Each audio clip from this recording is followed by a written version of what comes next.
love fame.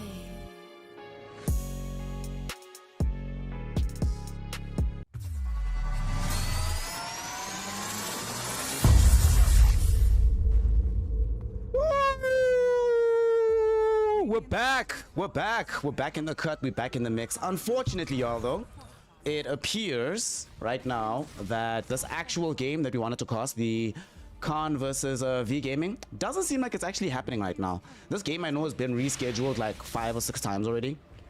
And they just can't seem to make it happen. So what we're going to do instead, we're going to pivot right quick to doing Team Mystery versus Sparking Arrow Gaming. And this one is going to be fun. If nothing else, right? To see our boy D-Stone. Why am I always disrespecting D-Stone so much? I'm playing. Alright. But we're gonna do this game. And then what we're gonna do instead of doing the Khan versus V Gaming situation, we're rather gonna come back later into Bait versus Creep Wave. I think that's the first game that Bait is playing with this new roster. So Bait gonna be playing against Creep Wave. Creep Wave been doing quite well in that tournament, so yeah, that's what we're gonna have to do, because as you can see, there is no lobby, no Russian rotor. What can we do? All right, but let's get serious. In the meantime, give me a second, right? Because I'm gonna need to right quick just quickly change like the stream title and everything. So give me a moment, give me a sec. Forgive me a little bit. It's gonna be a little bit slappy over here, but you know how it is. So Team Mystery. Damn, I'm missing some sick fights actually. My god, yo. That was actually pretty buck. They took out the Terror Blade, bro. Dude, look at them go. Sparking Arrow are doing their thing. Just what? Hold on. Almost done. And I just need to find the name of the tournament again. UN Challenge Cup. Oh, come on. Are you kidding me? All right, there we go. UN Challenge Cup. There we go. All right. We gooch. We've changed the stream title. Oh, wait. No, actually, no. We haven't. Hold on. I have to change it on YouTube as well, because I will admit I've been ignoring my YouTube audience for quite a while actually, so we need to help them out. And there we go. Titles updated. Everything done. We have done what needs to happen. Oh no, wait, actually we're not done. No, okay, I'm leaving it. It's fine. So anyway, here we are, ladies and gentlemen, and my NB comrades. Man, I really missed doing that introduction. We're about to have a big fight because D-Stones, good jumping onto the Puck. Puck is gone. Dude, look at Puck's net worth. What net worth? Mercury got rinsed. Bane's next. I think this game is over. It might not look like it. It's like a 3k gold lead right now. But look how far ahead everybody is. With the sole exception of the unknown Terrorblade. He's the only person right now that's out here actually having any kind of influence on the game itself. Everybody else is just dying immediately. This Puck has no net worth. Presumably this Earthshaker, yes, he did get the early-ish enough Blink Dagger, but from this off-plane position, doesn't seem like they've been able to do much with him. And he's about to die too. Flyby is trying to set up for him here. Sadly, Flyby doesn't have Blink. Yule's BKB, not going to be good enough. Lavinas, unfortunately, the Khan game doesn't seem to be happening. Because, as you can see, they don't have a lobby up. They're not doing anything right now. So I don't know what's going on with the Khan game. I wanted to do the Khan game, but it's not happening. So instead, what we're going to do is that after this game, it's going to be Bait versus Creep Wave. Or I hope it's going to be Bait versus Creep Wave if they actually show up and play. Fiend's Grip on Bane. Gonna find himself getting killed. There was just a Fiend's Grip for control. Was hoping to kill Son Goku, but Goku definitely not going to be having any of that. Quick kill, Bane's gone. Roshan is open, baby. Trying to take the big man down, but they really want to stop this. They know that they actually can't play the game anymore if they let this Rosh go for free. At least they do get Son Goku. They will lose the win range of 4 this. That was the problem with the move here. Unfortunately, the tier 1 tower being alive meant that there was no other place to retreat to for this Wind Ranger. She had to go north. Sadly, that's exactly where you go to die.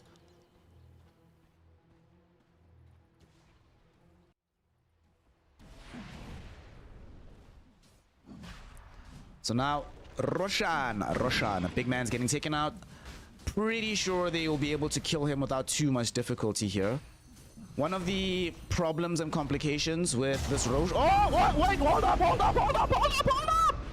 Echo Slam, baby, gets dropped down. It allows them to not only get kills, bring down flyby, but now Roshan is potentially open for them, and they actually get the kill onto the Drow Ranger also. Oh my goodness, XAG, will he be able to run away here? XCJ coming away. Gale Force not going to be good enough, but Mercury trying to make the job. Mercury's made it successfully. Everybody's buying back into this one. Flyby on the high ground. BKB activated, trying to fight into the Terrorblade, who's just turning their attention back towards MS. The Drow is dead again. That's a dieback on Drow Ranger. Unknown gets off the Thunder onto Flyby, forcing the Mars out of his own arena. They have to run away. Sparking Arrow Gaming. The game was on cruise control. They were inside the Roshan pit, clearing it all up. It looked so easy. But the hero of the day, NVS, woo! Coming through with that Echo Slam, baby. That was magnificent. Damn. All I can do, right? You know, we just say shout out to him. What a player. And now, because of that, okay, they might still have to fight for this, though. Doesn't seem like Sparking Arrow want to let this go easily. They jump in right now with D-Stones, bringing down the Bane Elemental. X never gone. The puck is buying time here in the mid lane. Mercury, will he be able to jump away? No. Gets grabbed by the silence. D-Stones has the Aghanim Scepter, baby. The puck does have buyback. Might need to use it. Sparking Arrow Gaming have shown that they're not shy about utilizing their own buybacks. Everybody except for D-Stones and Son Goku bought back in that engagement. So pretty expensive fight for Sparking Arrow, but they at least keep the Roshan alive. But seriously though, shout out to this Earthshaker, NVS. Woo! Made magic happen for his team. And now we wait and see where this is going to all pan out to.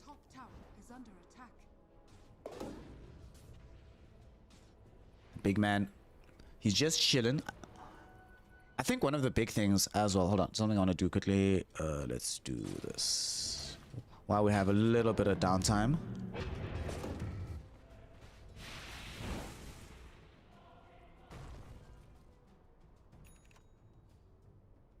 So this game, what's actually really scary, as much as I was talking earlier on about how that game was actually on the cusp of ending where it was at that position, now with how far ahead this terribly, I mean, look at this TB. 18k net worth, Scotty BKB with the full Manta style, Blink Dagger coming soon, he'll turn it into a Swift Blink later. And the strongest hero that can help bring him down, you know, Drow Ranger's traditionally been quite good against the TB, but in this instance, she is definitely off the pace. Rounding the corner towards having Lincoln Sphere, but no true damage item just yet available for Drow. Kind of complicates life. There are now some definite frustrations. Yeah, Lavinas. So what's been happening on the con match, right, is that con match has been delayed like a million times, dude. I can't actually tell you why. So regrettably, I'm not part of the tournament administration team or whatever. Movement now from Teams Mystery as they smoke up. The smoke will be scouted though. Nightmare broken. Flyby is the one that gets caught, and Son Goku goes in for the lift. They're trying to get the very early kill onto him. BKB on Flyby. Look at him standing there getting gripped up by this Bane Elemental. Will be able to survive at the very end though. Echo Slam from NVS. Comes back in, jumps onto the Lina. She's gone, done and dusted. They've taken out Flyby as well. They need to start fleeing. Unknown trying to run down MS. The Eye of Scotty with the illusions doing the right click damage, and they have enough to bring the Drow Ranger down. Nothing she can do about it. No buybacks available. D-Stones unfortunately utilized all the spells that he could. Once again, NVS with the heroic action. What a player, getting them that. Woo!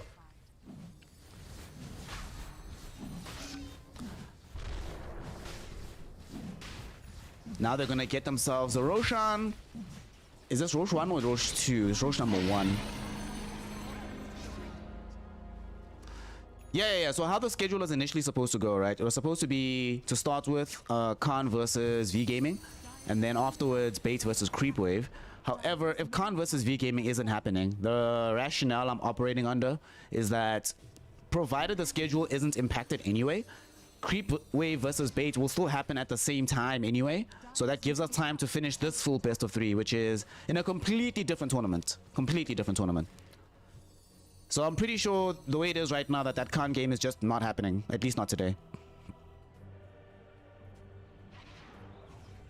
And by this game, I meant like I want to do the full series, like this whole Team Mystery versus Sparking Arrow Gaming series. Because it's actually looking like it's going to be fairly exciting. Dream Coil from Son Goku thrown back against the puck. This might actually be a bad situation. Son Goku couldn't find the initiation proper. Might die himself to the Dream Coil. D-Stone's trying to assist here. And there's going to be the silence. They take out the Aegis. So Son Goku, though he had to commit his life for this one, definitely was worth it for the cause. Gets them a very good pickup of this Aegis, but doesn't get them the kill onto Mercury though. He's still a little bit beefy here. Illusory Orb should be good enough. And Unknown also closing in on the fray. Props the reflection just as a warning shot. Sparking Arrow Gaming should know well enough not to pursue this particular fight. Let it go. You got the Aegis. Also, I'm kind of surprised right now when I think about it that they put the Aegis on Mercury. But then I thought about it. I'm like, is Unknown actually going to die? Nope, he's fine. Look how much net worth he has now. Like with all the items. 23k net worth. They're claiming an outpost. Sitting with an enchanted quiver as well. So the moment this guy jumps you, it's just woof. No, Levinas, I mean that this game that I'm casting right now, this Team Mystery versus Sparking Arrow Gaming, this isn't Dota 2 Champions League, but the next game is. So, yeah. We'll do that next game for Champions League. Don't even stress about it. This is the Yuan Challenger Cup or something in China. MS. Spider legsing across the cliff. It's level 20 now, so it did get the very useful multi-shot talent, which is exceptional versus the Terrorblade. However, Terrorblade also cracked the 25 Sunder cooldown, so now you have what? 6 seconds Sunder? Yep.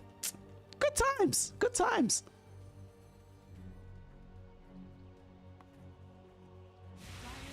Going to be quite difficult for this Drow Ranger to really get in position to actually start winning this game and start participating in a good fashion. Not just running away each time the fight comes close to her. But the thing that sucks is that because they have this puck as well as the Earthshaker, between the two of them, it's quite easy to get in range of the Drow to disable this marksmanship aura. And it's a pretty big problem, because without this Drow Ranger, there's actually no damage. Everything is magical. They've already got the BKB on this Terrorblade. They've already got the Aeon Disc on this puck. They've already got... Okay, they don't yet, actually. Never mind.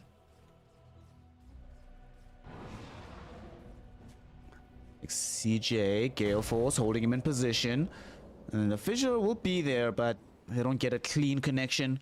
Don't think they actually want to take this fight. They just want to make sure that they can secure this outpost, not allow Sparking Arrow Gaming to claim it back. On the other side, though, D-Stones and the gang, they're trying to make a play onto the Bane Elemental, but instead it might be D-Stones who dies here. There's the fissure. NBS, will they be able to kill D-Stones? D-Stones trying to dissimulate away, getting out just in time. Flyby will also have to pop the BKB to run. D-Stones, fortunately, this is a mobile. Void Spirit is able to get out. But they congregated en masse down bottom to protect their Bane Elemental. That's going to open up the opportunity for them to get the tier 1 tower bottom. On the bright side, though, now Son Goku is free to claim the outpost, so... I was actually wondering, what are they going to do to try and open up the space? Because they clearly want to play in this area. They've already got some vision plopped down. And the play was made for bottom to make the space. Unfortunately, they don't get an active kill, and it costs a BKB charge. Speaking of unfortunate BKB charges, MS forced to pop one. Not just pop one, but trying to TP out. Woo! That was a scary TP.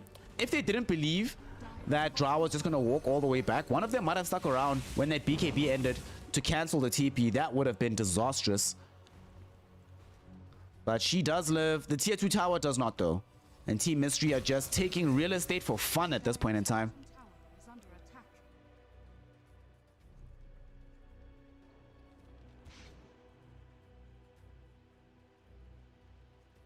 Unknown.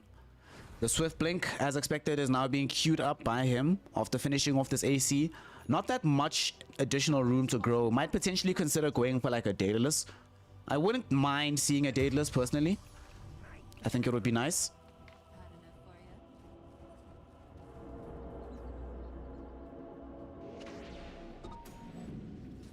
Oh, they actually get an outpost. Okay. Alright, Sparking Arrow. This game has been so topsy-turvy. It's been like so up and down. Oh, Flyby dies close to his own base. I don't think they get anything off of this. They're all... Oh, God. D-Stones. He caught the Terror Blade. Alright. Let's see how strong Unknown actually is. Now, this is going to be a outnumbered situation. The puck is coming closer, though. Unknown will try and muscle up. Doesn't have access anymore to the meta. QWE trying to make space. Here comes back the puck.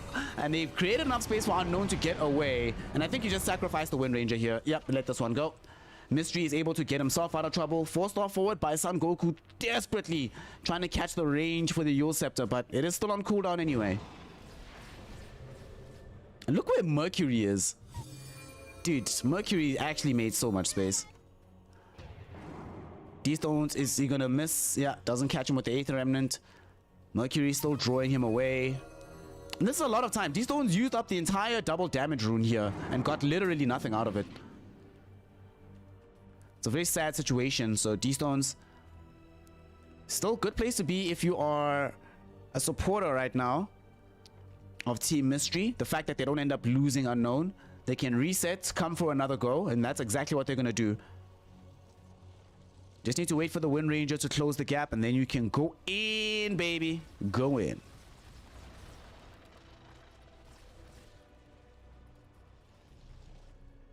Maybe wait for the next Roche, actually. Big man's up in about a minute. Oh, might be up in about a minute. In the meantime, though, the priority for Sparking Arrow Gaming is delay the game so you can continue farming with this Ra Ranger. Allow her to accrue actual real items. Right now, she's sitting with the Hurricane Pike BKB Lincoln Sphere. Still top of the pile besides the Terror Blade. But once she actually finishes like a Manta, anything else really, it's gonna start being a somewhat different game for them. Oh, D-Stones. D-Stones in trouble. D-Stones. Aeon Disc will keep him alive. I think Envious missed with the Echo Slam, but it's not going to matter here because they still have enough to kill D-Stones. Or do they? Aether Step. Not gonna be there.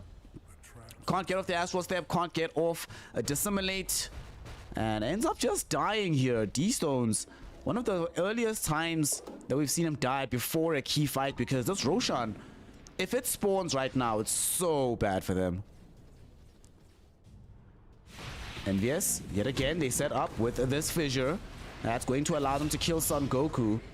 And this tier 2 tower should probably die in the mid lane as well.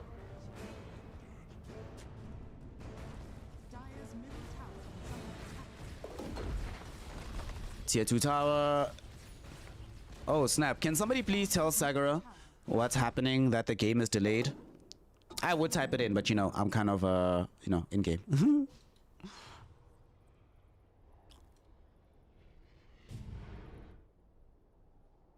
Lavinas, you wanna maybe fill him in about the situation? If you're still around. I think I might have to do it. Feels bad. Alright, we've got time. Guals is still in the Roshan pit.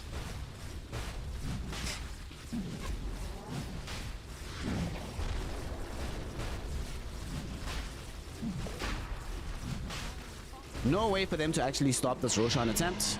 It's just gonna be an easy Aegis. This time they do give it to Unknown. They're like, They're like, you know what? Let's not take any risks here. Last time it went well, but you know what? Let's give him Aegis and BKB. I mean, Mystery, honestly, you're about to round the corner to Dagon 5. You shouldn't be getting caught early anyway. And the bonus that you're going to get to your strength from the Dagon should be enough to keep him alive in the fight. We see now that he's north on 2k HP. And also was isolated Flyby here. Doesn't have Aghanim Scepter, so Flyby can just BKB TP out. Flyby, BKB absolutely down to 6 seconds. How far is MS? Is also down to 6. I don't think D-Stones has one. It's just still chilling with the Aeon Disc.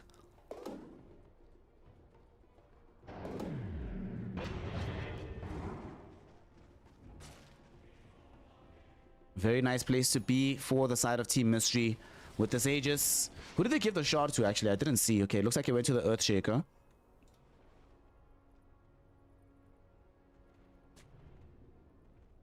Full Octarine core up.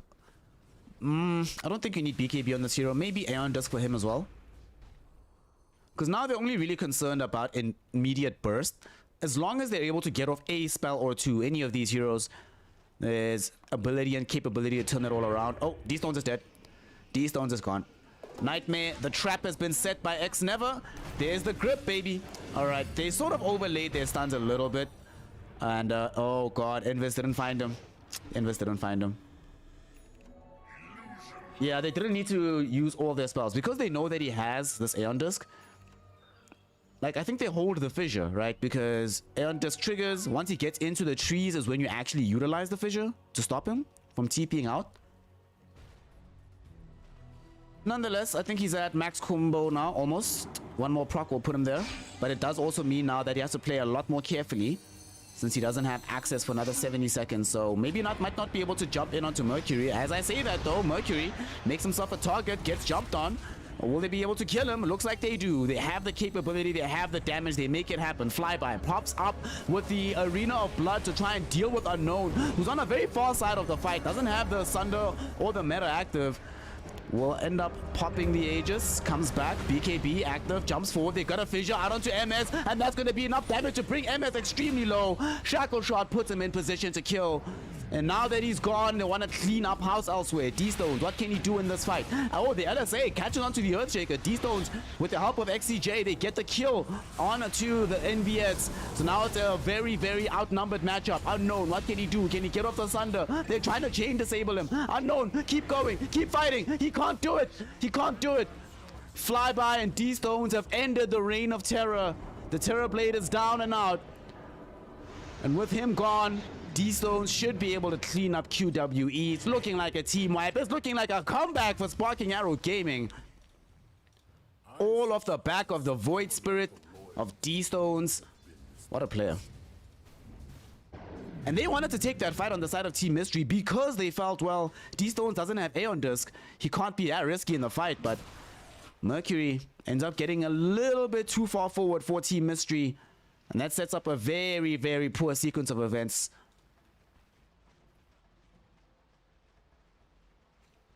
Oh, this is unfortunate. But now the game turns it on its head. Look at this. Just look at that spike. Oof. Spike in every metric. Gold, experience. Experience is now actually in favor of the side of Sparking Arrow. Net worth is trending in their direction. But the very scary thing is this right here. Win probability is also trending towards them right now.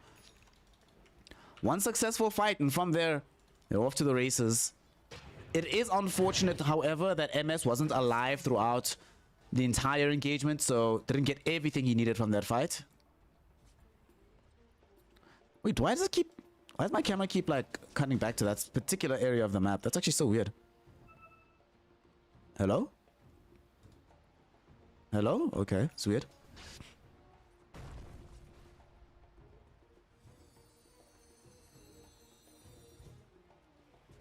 MS right now moving in towards getting a Silver Edge. This game is starting to turn again. Terrorblade is still one of the ultimate late game heroes, but they've proven in this game that even when they are severely far behind him, that it is possible to kill him. I love that he buys the refresher orb so he has double BKB. He saw what happened in that last fight. As soon as the BKB went down, he was so screwed. So he's like, you know what? Never again. Now this is a priority for me. They smoke up Team Mystery. They want to find the critical fight here, which allows them to pretty much start ending the game. Unknown jumps in. He finds the Lina. XCJ is gone in a flash. With the BKB active, Flyby also not really that safe right now. At the same time, though, D-Stones running interference. Mercury forces out the Aeon Disc. And they're not done just yet, actually. They found Son Goku. Fissure was out. Doesn't have a chance to steal anything. Aeon Disc will trigger. Sadly, the Dream Coil will be there thereafter. No way out for this one. Rubik is gone. Bye. Bye, bye, bye. Hey, oh, snap. The official DNMK esports account out here saying what's up to a homie. You love to see it. You love to see it. You love to see it. Shout out to DNMK. See here. Oh, Echo Slam triggered onto a Flyby. They forced the buyback out of him instantly. Both supports buyback too. So with XCJ and Son Goku now in play, it kind of is a moot point to continue this push. And look at them. They immediately retreat. Team Mystery probably understand that Sparking Arrow do not want to have these buybacks be for nothing, so they want to try and find a fight somewhere. Unknown just parks on the high ground, posted up. They're looking for diebacks. They found one. XCJ down and out. Flyby might join him. Will he get stunned by the meme hammer? Yes, he does. There's so much damage. Oh, the pause. Oh my god, what a time for a pause. What a time. That was woof. Let's just say there are unhappy people in the Team Mystery camp right now, but like it is what it is. Flyby will refresh, comes in. BKB still active. Mercury is around him, but they don't want to put Unknown into the arena just yet. They're waiting a little bit. QWE will end up dying because Unknown, he wants to find MS, and that's the real target, the Drow Ranger. Drow was gone, dead. Does have buyback. D-Stones. Does he have Aeon Disc anymore? No, he doesn't. Where's the Terrorblade? Terrorblade is not nearby though, so Terrorblade can't do the thing. So D-Stones should live. Or will he? Yeah, he will. He'll be fine. They're still looking for this chase, however. 15 seconds until Aeon Disc is back. Will he survive? He does have an Astral Step, does have Dissimulate, but they have stuns as well. Which way is he going? Which way is he going? He's actually going in on the puck. Almost got the puck killed. Mercury needs to be careful, but D-Stones, unfortunately, has overplayed his hand, will end up losing his life. In the meantime, they didn't even need Unknown. He's parked up in front of the buildings, throwing forth the illusions to take out the first opening a lane of racks. It's taken 46 minutes to do, but it's finally happened. Team Mystery should be shoo-ins to win the rest of this game from here. And here they come. There's no D-Stones buyback. There's no buyback on Son Goku. XCJ is down for another 25.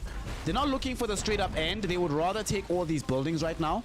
I'm kind of surprised Terrorblade is keeping the leveler in his backpack. I mean, if there's any time to pop a leveler, bro, it's when you have uninterrupted time in the base. But, you know, you do you, my G.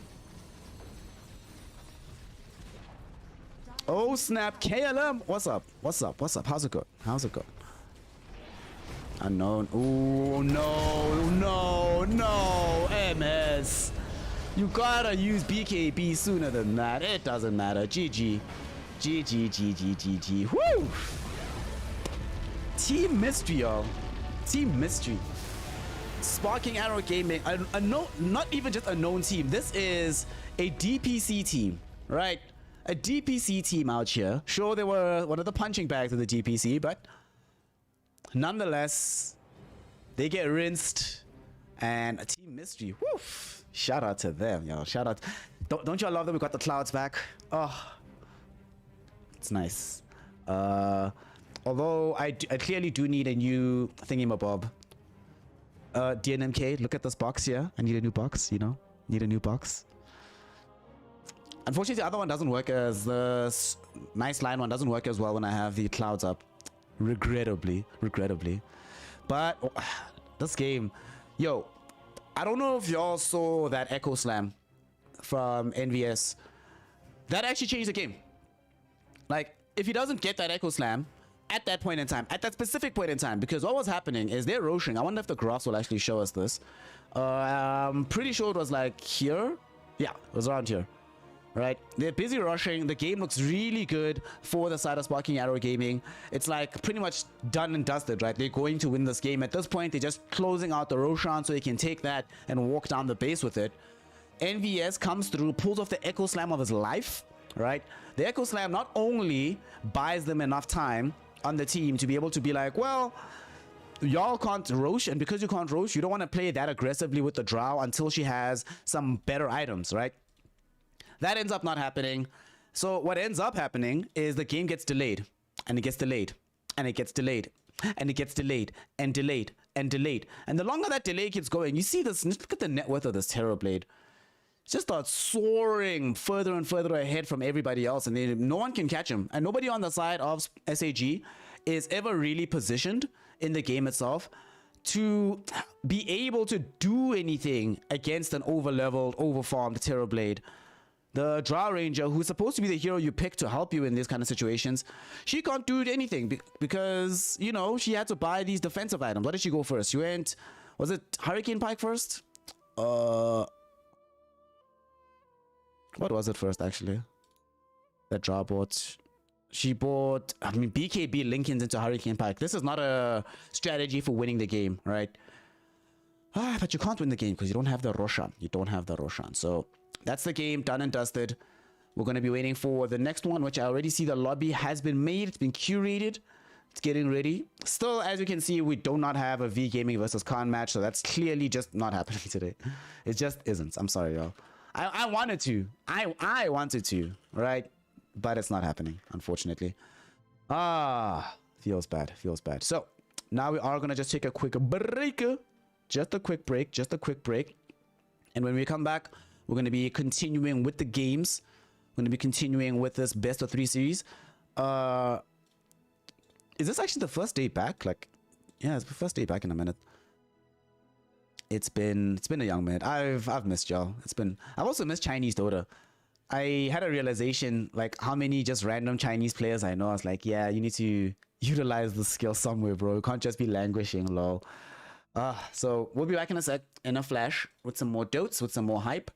For those of you, if you've been having fun, you've been enjoying yourself, obviously, come say what's up. Holla at a boy. Let me know what you thought about the games. Let me know what you think about the channel. And of course, you know, for those of you who want to take that support to the next level, yo, subscribe, bro.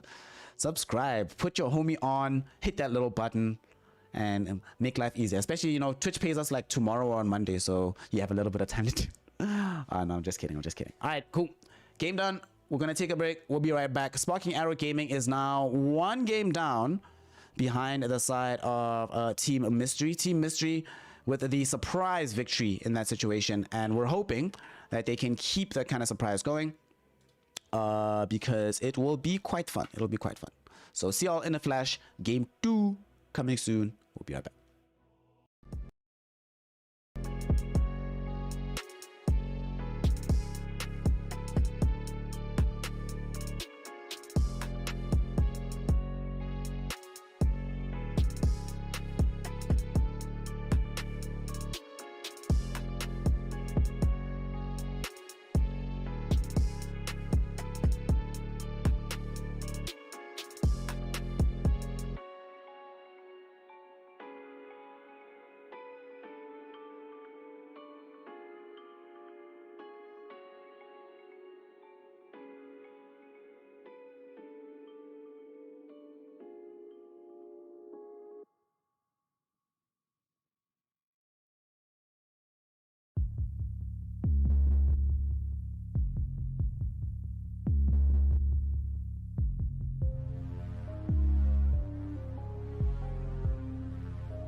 When I'm killing old boy.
We're back. We're back. We're back. We're back. What's good? What's cracking? What's happening? We're back. We're doing Dota. We're doing Dota, y'all. It's been. Yeah. I feel like a kid in a candy store right now. I'm a bit excited. I'm like, oh, Dota. Gotta love Dota. But we're doing it. We're back. Game number 2. It's the E1 Challenge Cup. Got ourselves Sparking Arrow Gaming versus Team Mystery. Also, shout out to me, right? Remember, I didn't know this game was gonna happen. And you know, the fact that you had a splash screen at the score and everything, I was doing that while talking to y'all. Shout out to me. Today I'm feeling good. I'm on form today. Anyway, let's look at what we got Dota wise, right? Have ourselves on the one side, the side of Sparking Arrow. They are playing at present on Irradiant side. So we've had a side swap. So Team Mystery are going to be on Dire. First pick for the Wind Ranger overall. I've been seeing this a lot actually. Overall first pick Wind Ranger. To be fair, I've been seeing it a lot in pubs, but seems like it's also bled over into the professional scene.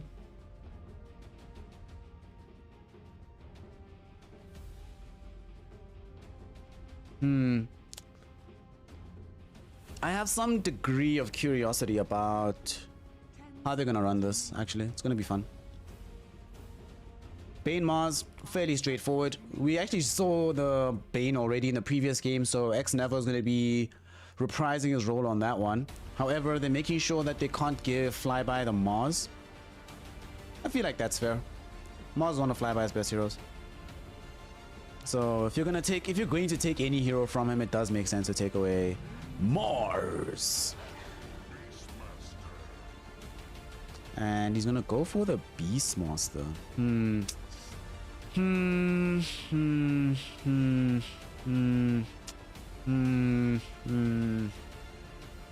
Alright.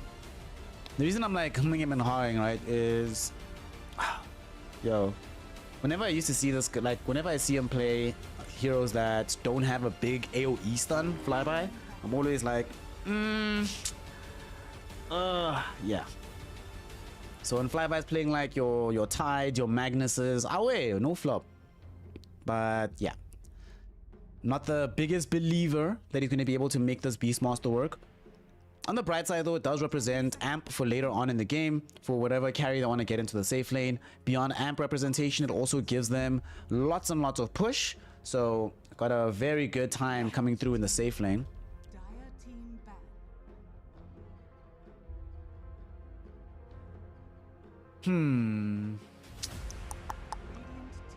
What do y'all think? What do y'all think?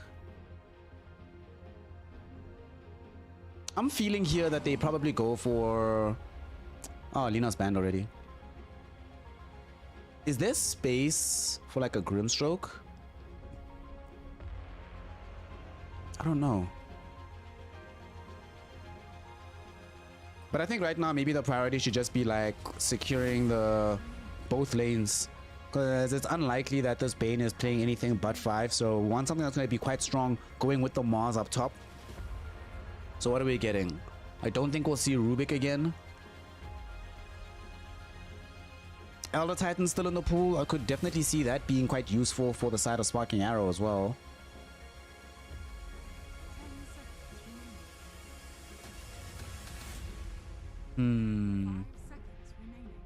One thing that I'm really not liking about the pattern of these bans from both teams is that with so many carry heroes being banned, Weaver, Monkey King, Luna, TA can play safe lane. Well, Invoker can, but shouldn't. Sort of limiting the pool of what actually is viable. And they go for the Phantom Assassin. This is peculiar. Generally speaking, you never see PA without a buff, a steroid of some kind.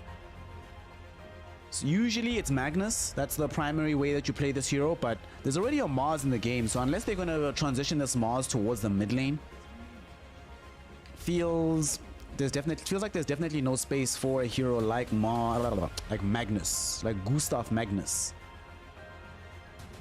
So in that case, do they try to get the amplification from like an Ogre? I could definitely see them doing that. Like you go Ogre or something, and then that's how you get the hype from there.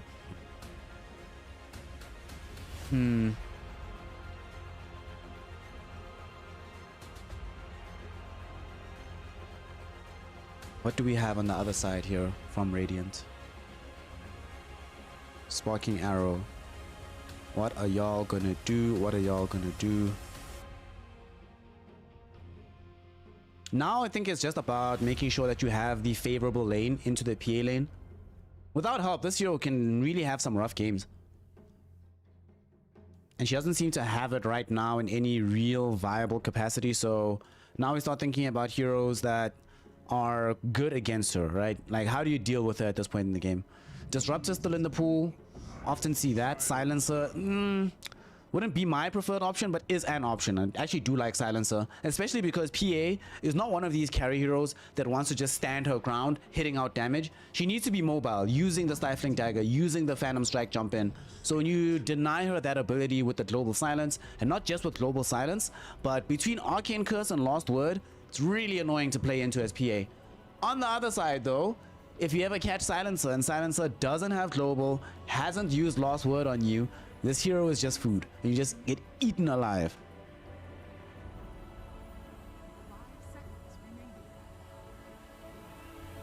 So it's a risky proposition to be sure. However, I think it's probably being countenanced with this Ember Spirit. Also now, in retrospect, the Beastmaster is a little bit better as a hero. Now you have that single target BKB piercing disable onto the PA. You have several ways to lock her down, whether she has BKB or not. Gonna be quite fun to see. Ooh, that's interesting. After the Ember Spirit shows up, they drag out the Shadow Fiend. Okay. Young SF going into the mid lane. What kind of game is this for this SF?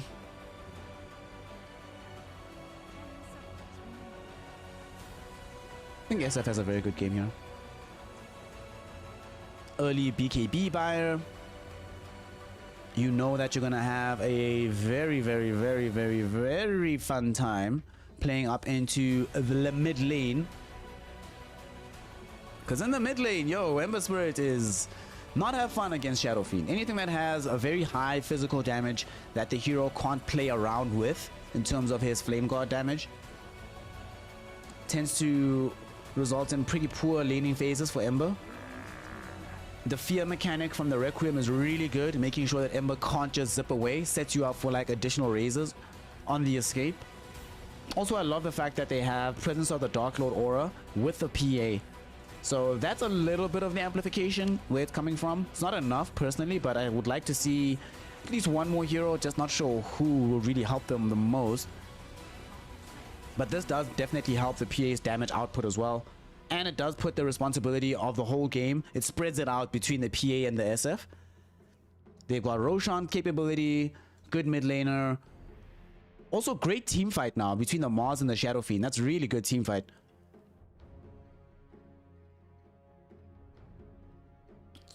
Yo, this draft is shaping up interestingly. I'm still not happy, if I'm honest, just yet with this PA. But PA, admittedly, she is a lot better right now. Like, to the degree where she's winning games and at least winning pubs without the usage and the help and the assistance of Magnus. However, every game I've seen her play, you'd kind of have to rush Battle Fury again. We're back to that point in the meta.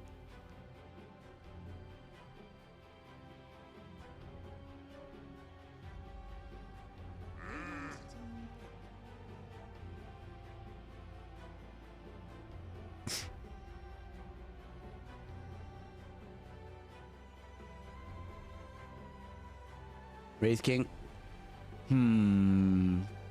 So we need safe laners now, right? So with Wraith King gone, Razor gone. What do they pick to go up against this Phantom Assassin? Morphling's gone to Medusa, maybe? I don't mind Medusa actually all that much. Gives them some phenomenal late game, which they kind of lack right now on the side of Sparking Arrow. Gives them a hero that can synergize well with Beastmaster 2. Go for Bloodseeker. Alright, so they're not going to care about the late game. They want to peak in the mid game. We're playing a quick one here. At least that's what they're thinking. They want to push this tempo very, very fast. I suppose they're probably feeling to themselves that, look, if they try to angle towards the late game, because of how bad the matchup is for Ember Shadow Fiend, that you kind of want to utilize their strongest peaks rather than trying to cover some other area. So they're making where they were already strong, stronger. This mid game from Sparking Arrow Gaming is obscene right now.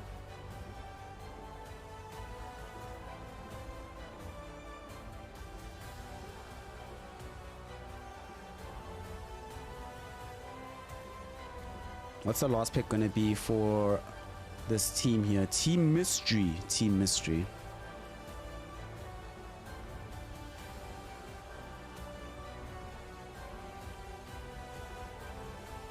We need a pos 5, maybe some or pos 4 if they're going to put this bait on 4. It's going to be a Winter Wyvern. Who's playing the Winter Wyvern? Is it X Never? No, it's QWE. Alright, so QWE on the Winter Wyvern. Okay. Very strong lane with this Mars. Bloodseeker's not going to be enjoying life, really. Also, look at the sets. Ooh, look at those gleaming colors. That's hella fancy. That's hella fancy. Yo, Hostly Marmalus, what's hood? What's going on? What's going on? What's going on? As you can see, we are back in the clouds, in the land of the dotes. We're out here.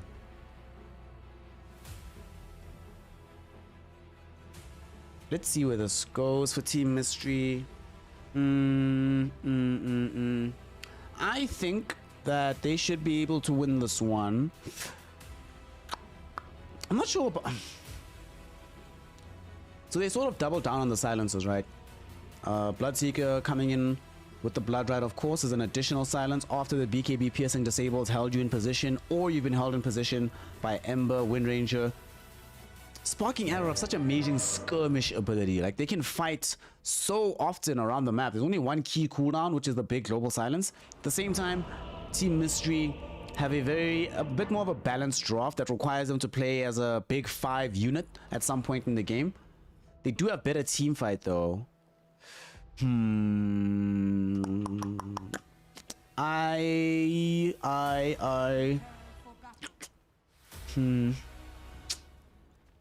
think we're going to a game 3. Yeah. I think we're going to a game 3. I think we're going to a game 3. Regrettably, I've said such things before. Lol. So let's see if we are actually going to go to a game 3. Because we need to get through game 2. See Mystery.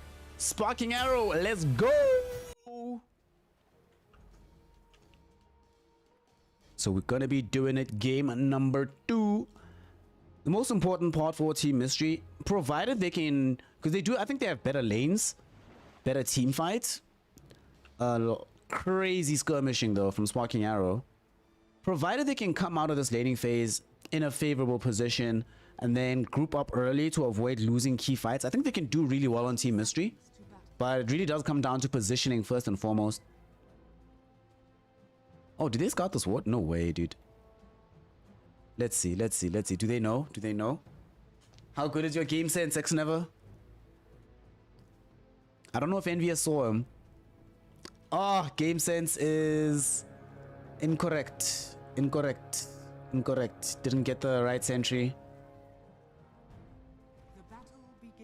So they're probably going to end up getting their own ward dewarded here. Envious able to claim the bounty.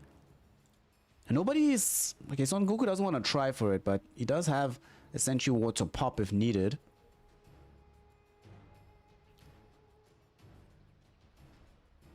Alright, now we're getting into this. It is, by the way, is it... Oh, there's someone I can steal a camera from, Pog. Let's check the Russian ones. I like Russian cameras, actually. Alrighty, here we go. Game number 2. Winner of this, well, they don't really get anything just yet. It's still the group stages. Relax, y'all. We're not that far in things just yet. But winner of this will certainly feel a lot better about moving forward. Especially if it's Team Mystery. Sparking Arrow, probably one of the stronger teams in the tournament.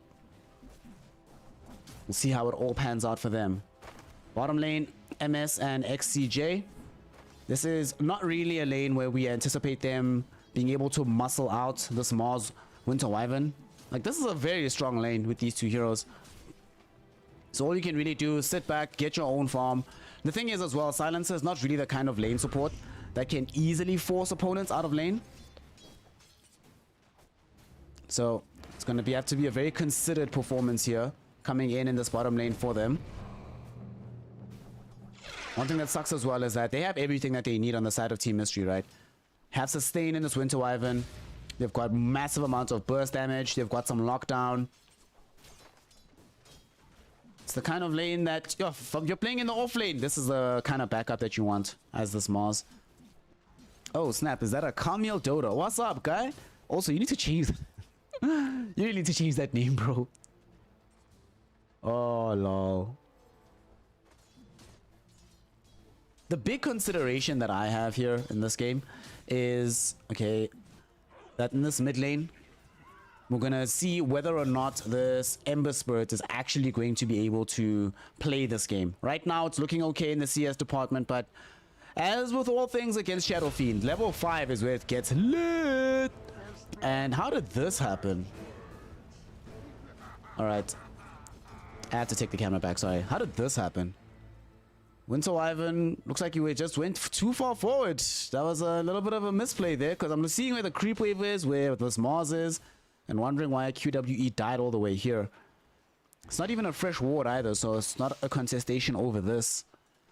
Bit peculiar having that happen, but this is going to be a major shot in the arm for the side of the Sparking Arrow Gaming.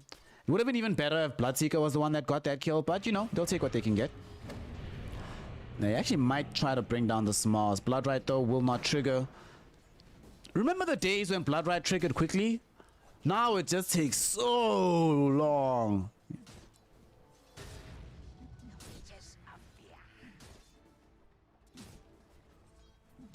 Now the one lane we haven't really taken a peek at though is this top lane, where as it stands right now, farm is being gotten by both parties. Unknown doing very well for himself. Flyby doesn't even really need much help from this Wind Ranger. Son Goku has been popping in and out of the lane. Oh, Mercury. Oh my goodness. Dude, Mercury has no chill. Saw this in the previous game as well, but this guy just keeps going in. Just relax. Playing that chest out Dota. Oh, XCJ. Might have actually caught Mercury out though. Knew he was going to go for the bounty rune instead of rather going home to heal. Almost died. This is actually really, really bad. Like, he's going to spend so much time away from the lane. Ember Spirit's going to catch up completely. Might actually be level 5 by the time the Shadow Fiend comes back. Dude, the support play from XCJ as well as from Son Goku, saving the life of D-Stones and allowing him the opportunity to actually do well against this Shadow Fiend rather, on his Ember Spirit.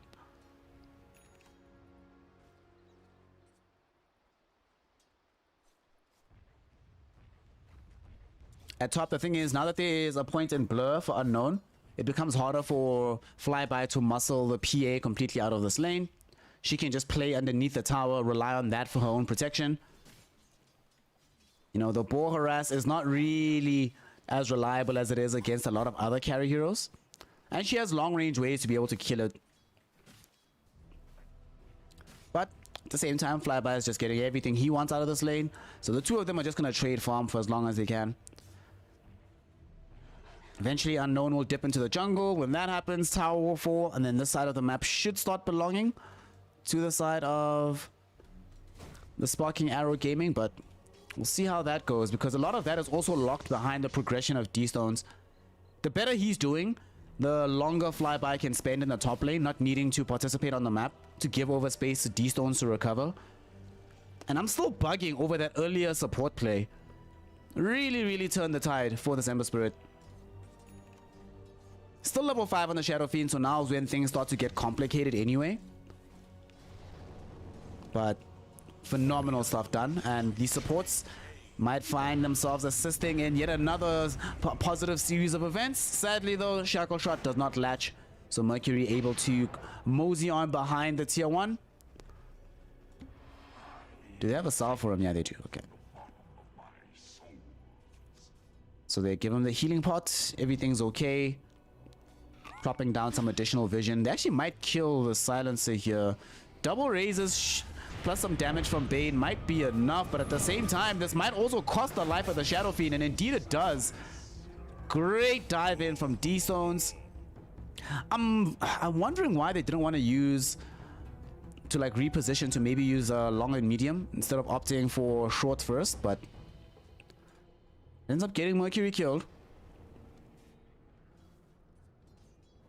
Dude, D-Stones is gonna have such a good game. You're having this kind of start on Ember Spirit against Shadow Fiend? Are you kidding me?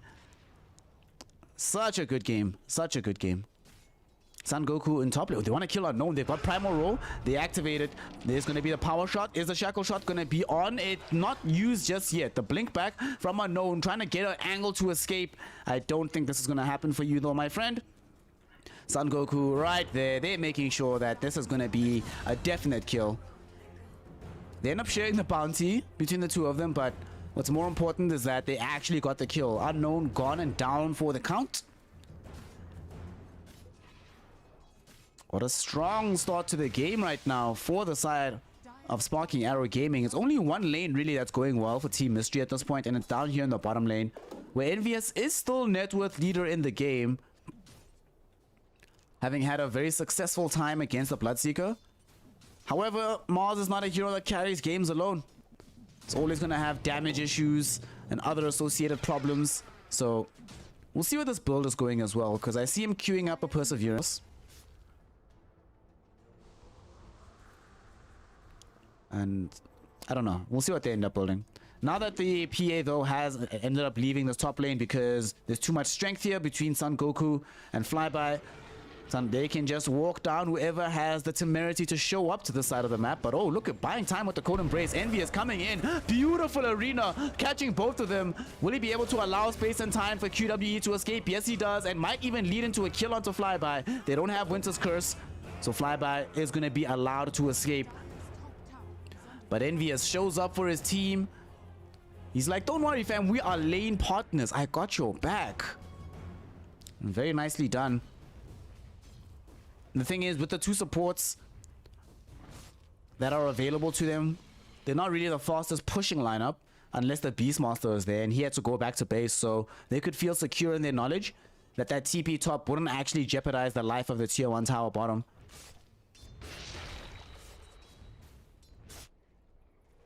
I love how they're smoking up onto the Mars. They must probably feel right now that this Mars is a thorn in the side, feeling kind of strong. If they can deal with him, oh god, even better, dude. If they find Mercury, dude, D-Stones, how good is your luck? Woo! Give me this. To take a look at Flyby, who's secured the top tower. And he is just slowly but surely pushing this top part of the map. And as expected, he is now in charge of the entire jungle. The Team Mystery can't play that part of the map, but also because they haven't taken a tier 1 tower of their own, of the Winter Wyvern in the process. Mercury forced to TP out. Will he be able to make it? Yes, he will. Arena use up onto MS, who showed up to try and look for the kill. Now gets speared to a tower, thrown in front of a tier 2. Tanking quite a bit of damage here, but they don't have enough to actually put him in the grave. Unknown does not want to die forward just yet. Not strong enough on this PA. Throwing daggers, hoping for lucky crits, not finding them. Team Mystery, by the skin of their teeth, do actually manage to walk away from that fight in the better. They get the kill on the Beastmaster. They don't end up losing Mercury. And they manage to protect the tier 1 tower as well. So the laundry list of objectives completed. It's a bit unfortunate that they had to involve Unknown in that one. Couldn't just be sitting farming somewhere else, but it is what it is. Sadly, because their side of the map is so small and they haven't been able to make any pushes just yet, now Team Mystery are in a very uncomfortable position, right? You're playing this conundrum where this Mars that had such a good start now pretty much has to get sacked for the next like 10 minutes so that the Shadow Fiend and PA can take up all the farm in the map. They might allow him the time to finish like the Blink Dagger, but after that, you're not farming for a while, my friend. I'm sorry.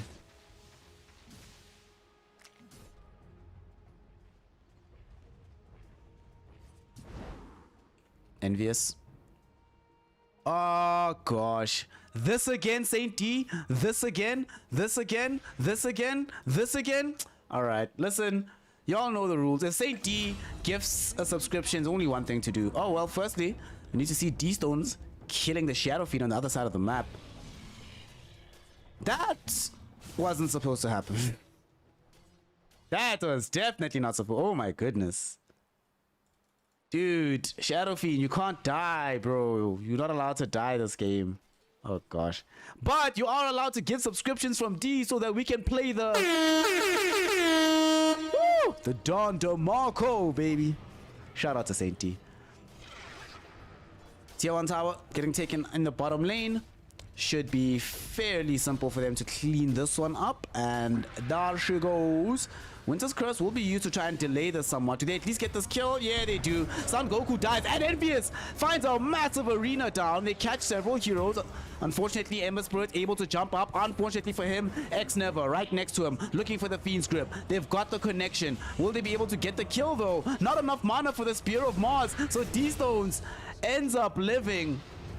Dude, that was on QWE. Unfortunately, QWE wants no part of this, jumps away, Unknown showing up, looking for a way to chase down MS. The TP out will be on, and Unknown does not feel confident enough that he'll find a crit.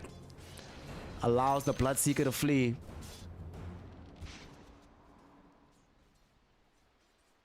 The Winter's Curse. The end of the day, they end up losing 2 for 2, but one of the ones they lost was Envious, who I cannot stress enough, right? How poor this Mars is going to be this game. The way things are looking right now. He's not gonna get any farm in this game. Might even die here. D-Stones.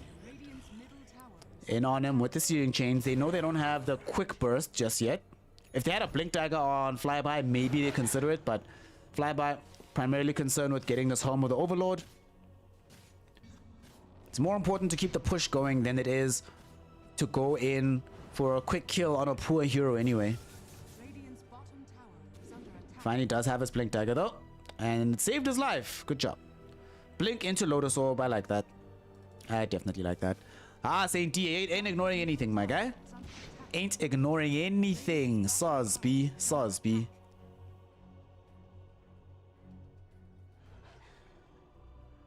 Dire's middle tower is under attack. Radiant structures are fortified. We do finally have the Battle Fury for Unknown now as well. Dire's top tower is under attack.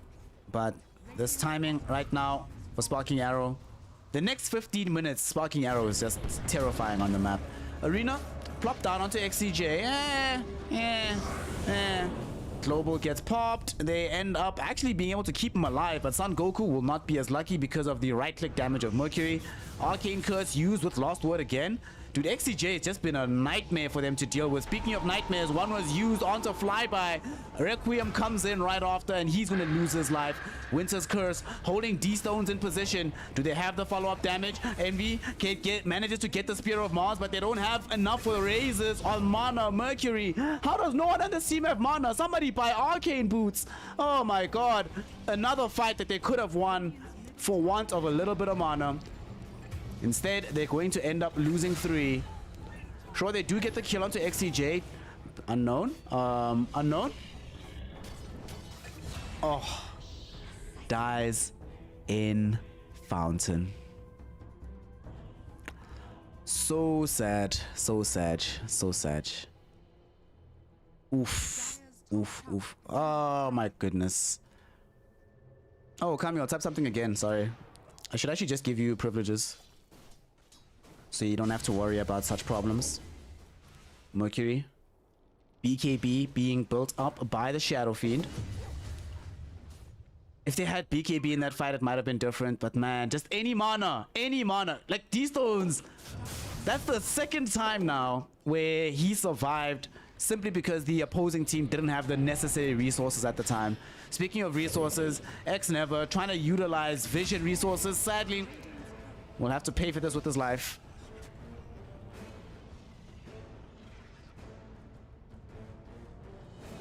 That is very unfortunate. Dire's top tower is under attack. Where's Flyby? Why is Flyby here? I would have assumed Flyby would be top with the crew so they could push on the tier 2 tower, but I guess, buddy. It's all good. Smoke up. They're coming towards the side of the map. Nobody wanted to take the bait that was Flyby as he's just stealing away this ancient farm.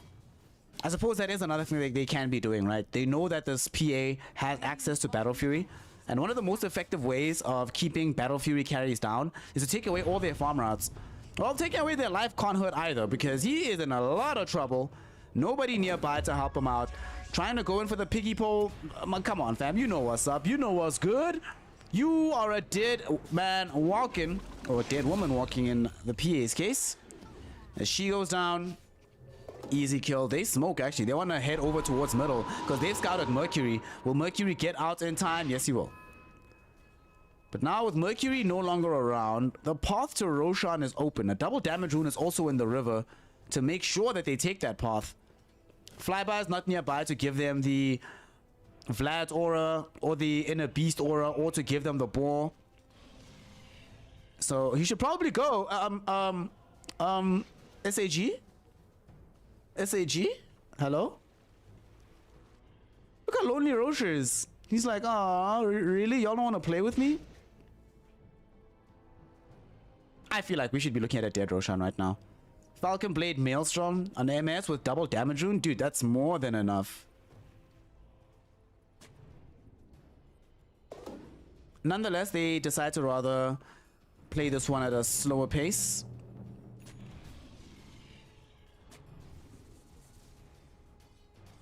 I think they are a bit traumatized after last game about going into the Roshan pit. They're like, yo, there's a Winter Wyvern, there's a Mars, there's a Shadow Fiend. Let's not do it, guys. Oh, word? Now you want to do it? Come on, guys. What the hell is this? Potentially they were waiting for this BKB on MS so that in case the fight does start, they don't have to worry about too many spells. But it also seems like Team Mystery were a bit off the pace with scouting this one out. This felt like a very obvious move at this stage of the game, so I'm very surprised they allowed it to happen with, like, there's nothing. Like, Sparking Arrow should have been very much punished for going into the Roche. Or at least an attempted punish, but nothing of the sort will occur. They get an Aegis for MS. And now Flyby is in fact in this top lane with his crew, so they are going to take the tier 2 tower with very little difficulty. Sadly, Team Mystery doesn't really have easy pressure points to apply onto the map either. Moving bottom is very risky to make that push happen. They only really push well if Shadow Fiend is the one front and center making it happen. And of course, dangling your most valuable hero, always, always, always, always, always a recipe for disaster. Dire's top tower has fallen. Radiant's bottom tower is under attack. Still in this phase of the game right now where Sparking Arrow feel very, very strong. D-Stones, okay. Tossing grenades at people. And is ooh, X never almost suffered the same fate Unknown did previously, dying in the fountain, but lucky for him, there was no additional Maelstrom proc, so ends up being A-okay. I love how similar the Bloodseeker and Ember Spirit builds are going to be. BKB Maelstrom, of course, one is going to go Aghanim Shard.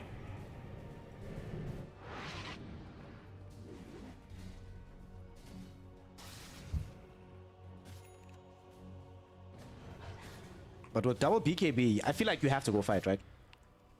The only thing you're waiting for is Primal Roar up again in 60 seconds. But at the same time, man, you're strong enough to just push with MS standing there, posted up with his Aegis, without a care in the world. So potentially they might not decide to actually go for a fight themselves. Rather make themselves available to back up MS if he gets jumped on. Spear. Oh, Envious almost got pushed back by the Gale Force. Able to blink away, but X never, unfortunately, doesn't have access to blink. So he ends up dying. And they found... Dude, Mercury. Oh my god, Mercury got caught. How though? What happened? Like, there's no... Huh? Alright. We do get, well, very fortunately for us, we are playing this game, or watching the game, so we get to rewind a little bit. Let's see what happened. So Mercury standing in fire.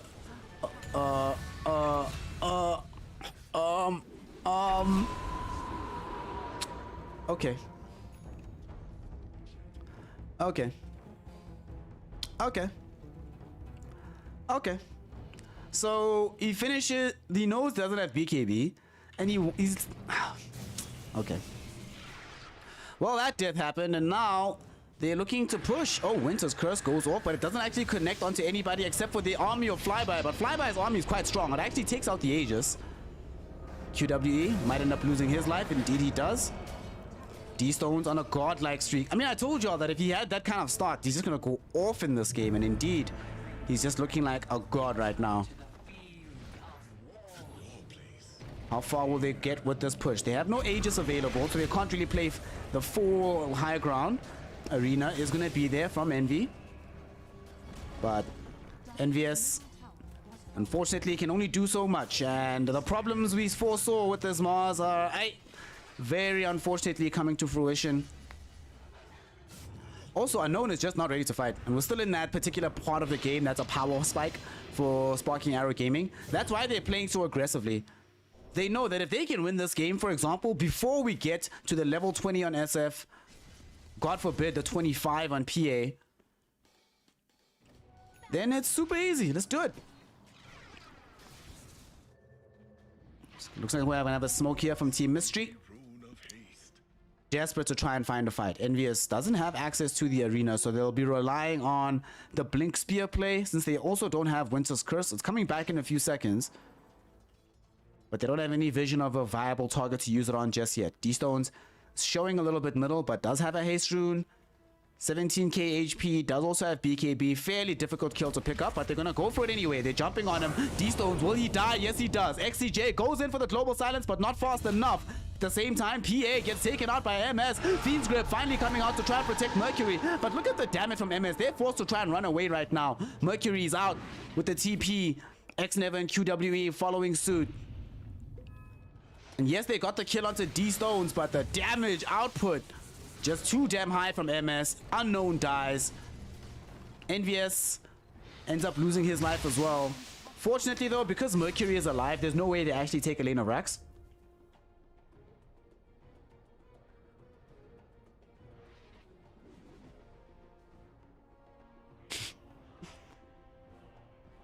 I don't know why SF didn't go Yules. For this game, Yules would have been nice for the self-dispel against the Searing Chains, self-dispel against Global Silence. Oh no, it doesn't work like that anymore with yours, does it? They did change it a while back. There's lots of mechanics in this game. I don't know. But I think either you get Jules, BKB, or BKB, SNY. Status resistance is also quite nice here.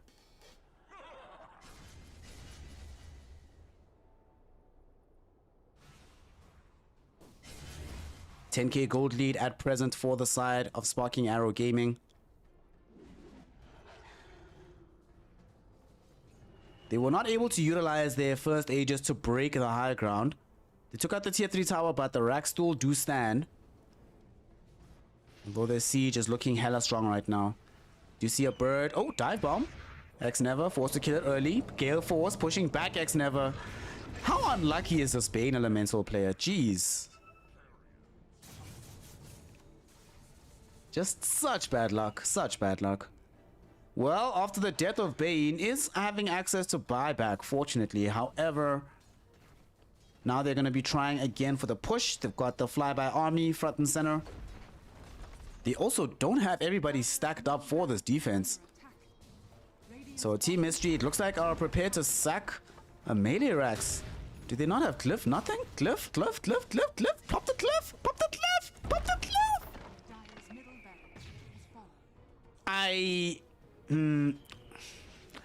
I feel like this was not a lane of racks that needed to be conceded.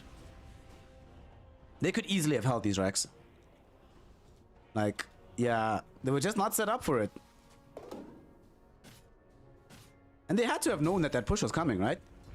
And now Unknown canceled a TP home, so not only will they not have, if they decide to go for a fight, the PA, but they also have PA isolated without TPs to anywhere. Mercury, BKB active, but the right-click damage is stronger than the BKB. Cold Embrace is helping for now. Global Silence cancels Fiend's Grip almost immediately. Son Goku ends up being credited with that kill, but certainly a team effort. And now they're going to take out the range racks as well. They're not done just yet. They're heading top. And remember what I was talking about. Unknown doesn't have TP. Doesn't have TP. This is a Cloud9 moment. Dude, Unknown, go home. Go home. Why are you farming? Oh, God. Well, he just had TPs delivered. Maybe he's hoping to try and at least take the tier 2 down bottom, but I have a feeling they're going to end up losing the racks in top as well.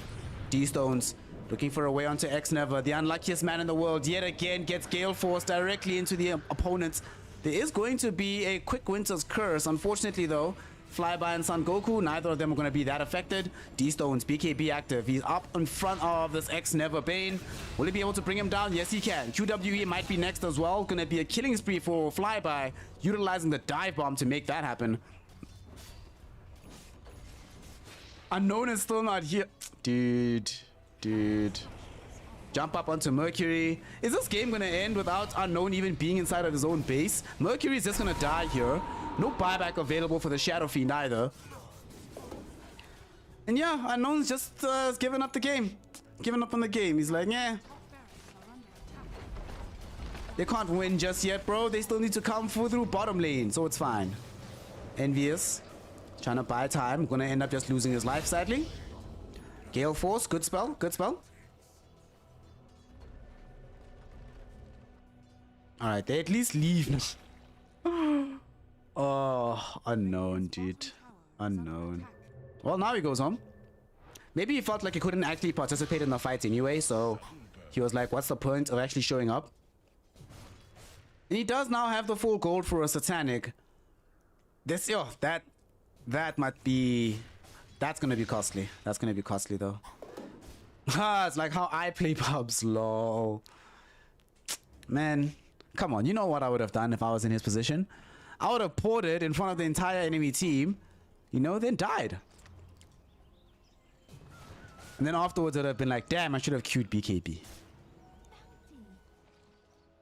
And you also, Unknown, bro, you need BKB, bro. Oh, snap. This is so tough. This is so tough. Roshan getting taken away right now. Can they stop this one? They know what's happening. They know it's coming.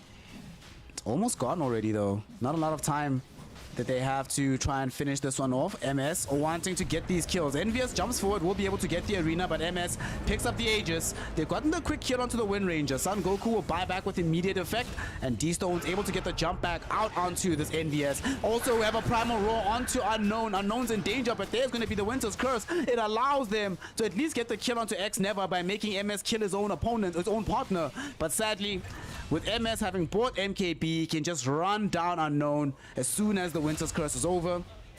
And that's the whole game. Everybody's dying. Mercury's still alive, but it doesn't matter. They've thrown in the towel. GG's.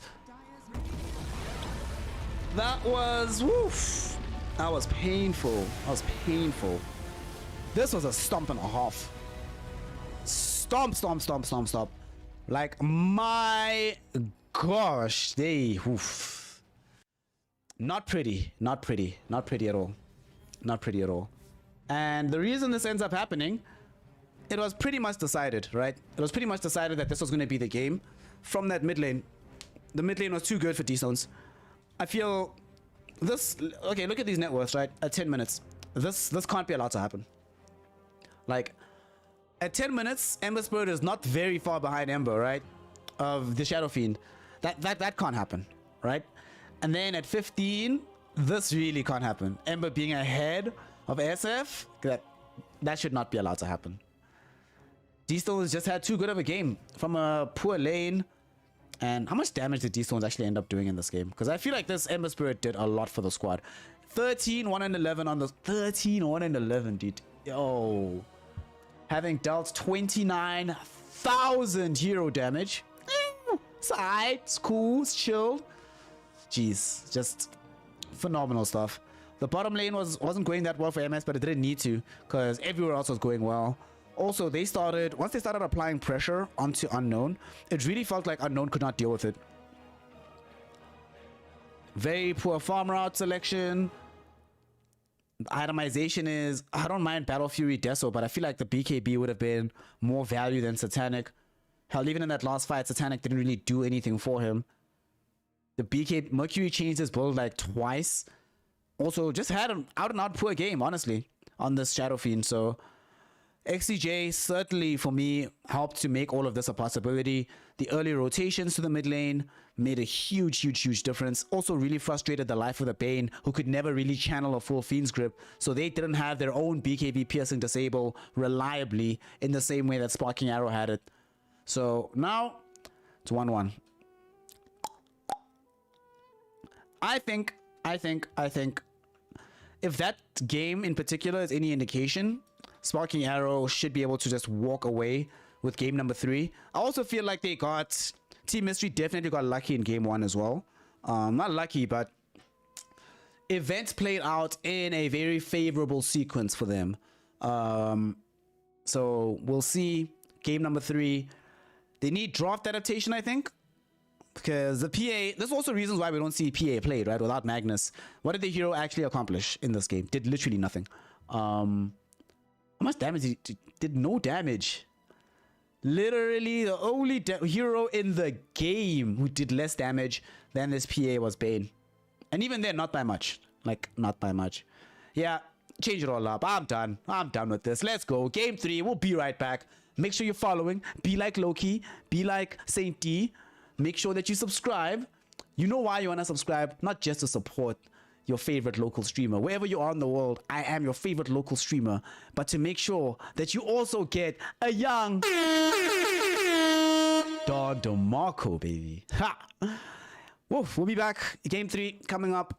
It's going to be fun. It's going to be fun. So don't go anywhere. We're coming back in a second, in a young minute, to conclude the series. And then, yeah, it's going to be fun. Don't go anywhere. Game 3 coming at you in just a second. We'll be right back.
Once upon a time, there lived a man who lived on a planet called Planet Music. And on this planet, there were many nations, and each nation had a king, a president. And these leaders had absolute power over their people. Through rhythm, they controlled the minds of many. Through soul, they controlled the force of the universe. One such nation was the nation of R&B, and its king wore diamonds and gold and drove around in big, beautiful cars, and he owned restaurants and clothing lines, and he built a castle on the island of Long, and it too was paved with diamonds and gold and rubies. But he led his people astray. He was not a good leader. He was not a good president. If house is a nation, I want to be president. If house is a nation, I want to be president. If house is a nation, I want to be president, president, president. He said, if you vote for me, I promise to deliver you even more bass, even more soul, longer hours on the dance floor. DJs who believe as we believe. If you vote for me, I will take you to the mountaintop, and there the whole world will see the glorious light of this nation. That is house. You see, people, house is more than a nation.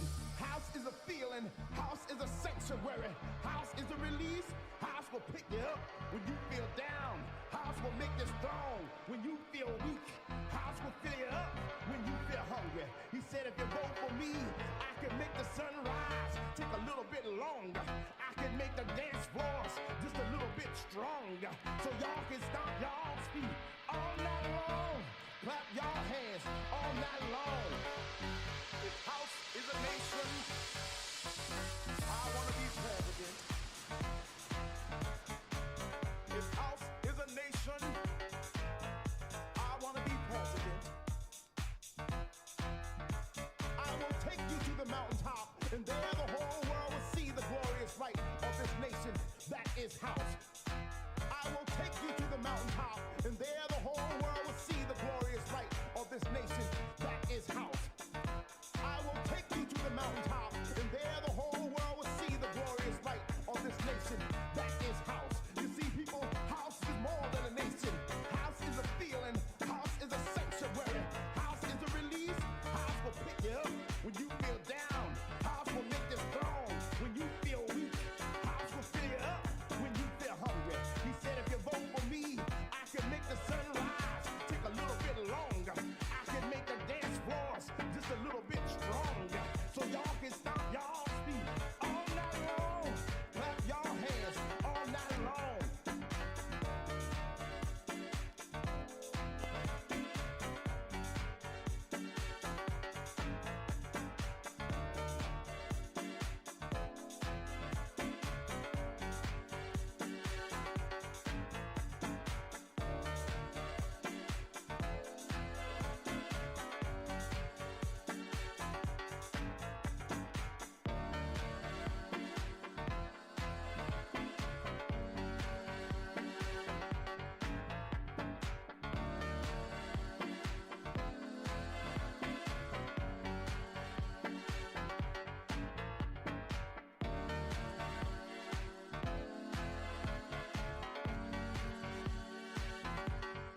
All right, y'all. All right, y'all. So it turns out that the games are actually best of 2. There is no third game to watch. Therefore, what we're going to do, because there's still quite a while between the now and when the bait creep wave series starts, and it was BO2s, but I actually didn't want to do the next game between Army Geniuses and Team Pirates. The reason why, as we see UK dying, ironically enough, an import from Army Geniuses. But the reason I didn't want to watch that game is, you know, Army Geniuses, I feel like they're a team in rebuild now. They've lost their 2 best players. But critically, Team Pirate is a Chinese team I've never heard of. Ever.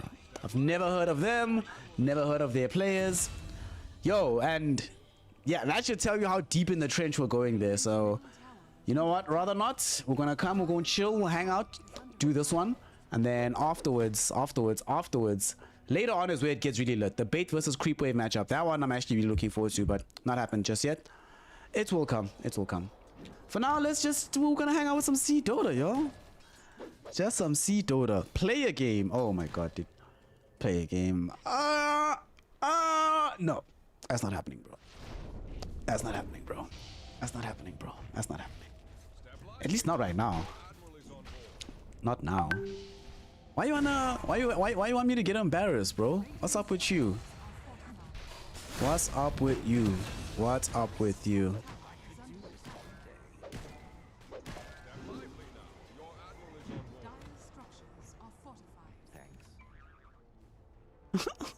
Why you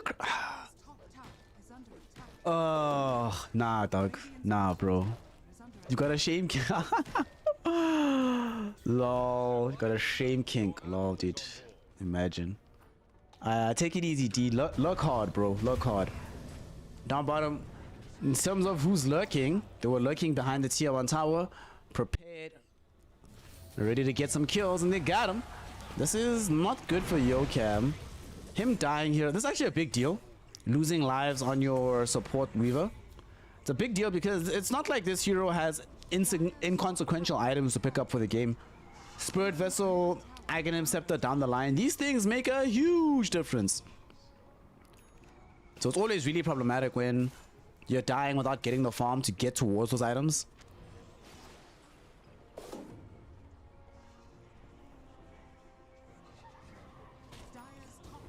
Ooh, and also, this is an elimination game. Ooh. Ooh, okay. So whoever loses here is a done and dusted. Enigma Galaxy are right now basically playing for their lives.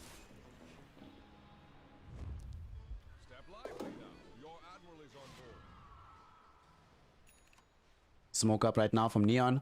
Where are they heading? They're backing up among Dire. Oh, nice X. They got Ward. Got a vision on the high ground. Should be able to pull back Alacrity. There's the roll. There is going to be the Earth Spike as well. No way to survive this one as the... Oh, no. They don't want to finish it. They don't want to jump in and finish it. Oh, God. Queen of Pain. She's going to end up living. Oh, my God. Mamang Daya didn't want to take the risk of posting up on the high ground for that last little piece of damage. Ends up paying the price heavily. That is a very, very, very big turnaround. If they get that kill, Mamang Daya is ahead. They can put pressure on the tower. It's a very successful rotation, and I believe they probably get 6 out of this Lion. Instead, it does not happen. Lion's leveling is delayed. I don't know if they popped Magnetize in that fight. I don't think they did.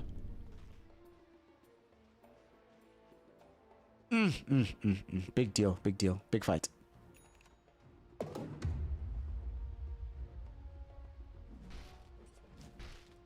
Still though, the pickup itself certainly would have been quite useful. And was useful for Alacrity to pick up the support kills instead, so good movement. Paulison also showing his value there.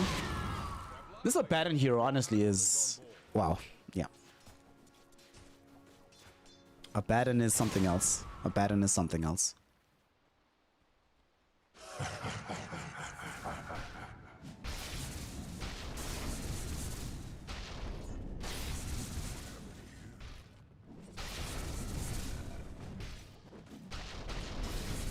Neon. very happy at present right now to just keep farming. Try to get a little bit stronger. Try to position Palos into an actual fighting position. Right now, he's just not ready to fight. It's not happening at all right now. So they need to figure out ways to get back to a degree of strength when they can fight.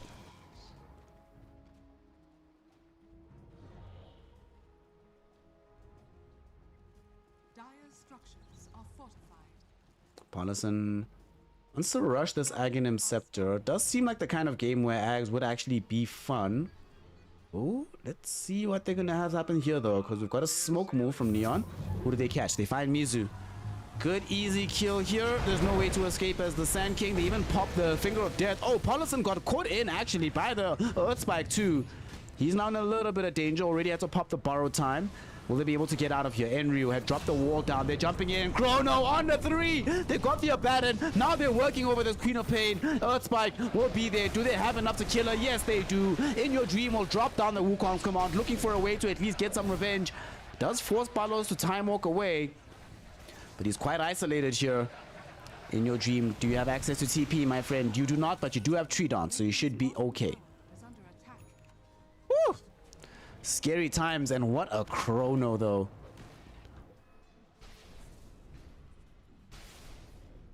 Massive pickup. Chronosphere. Now that it's been dropped down, maybe Enigma Galaxy want to try and utilize their own spells like Sonic Wave somewhere on the map. Well, first they have to save Mizu's life. He's in danger. Boat's gonna crash onto his face. Neon end up being able to pick up the kill, pick up the life. Hustler's the one that walks away with the gold. Why is he tagged up as Nam Nam today? Or Naman? Naman? Or is it supposed to be Naman? I don't know. But he's doing a good job today, Hustler.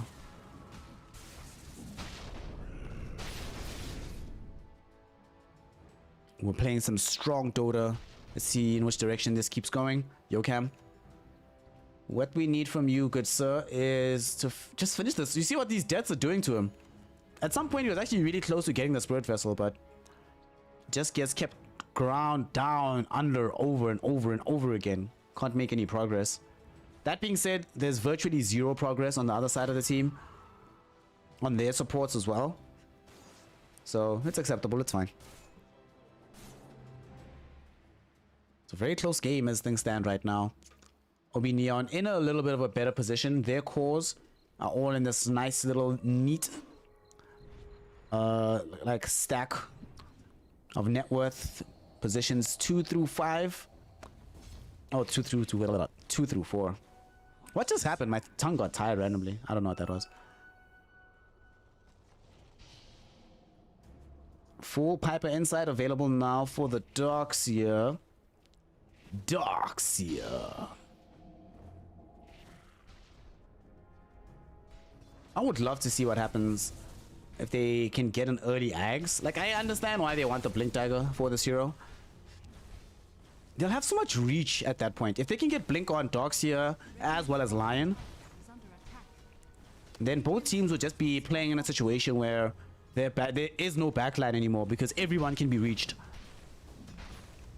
You know, it's like Enigma Galaxy have Quap of Pain, Monkey King, Weaver, a Sand King as well. Very, very easy for them to move up and down on the map. Radiant's bottom tower. And they might need to protect Mizu here middle. As Taunt doesn't end up connecting, but Paulison was there anyway, so there's no way they get that kill regardless. Dire are scanning. Yo, Cam. Plop down a ward. It is in sentry vision, so they should be able to get rid of it, but they don't want to reveal themselves too easily while they're at it. Alright, but there we go. They take it out. It's gone. And neither team really wants to go for the big man early because it's not that easy for either team to take it. And of course, both teams have incredible spells around the Roshan pit. This game is going to remain close as far as we go. Yokam running past Balos.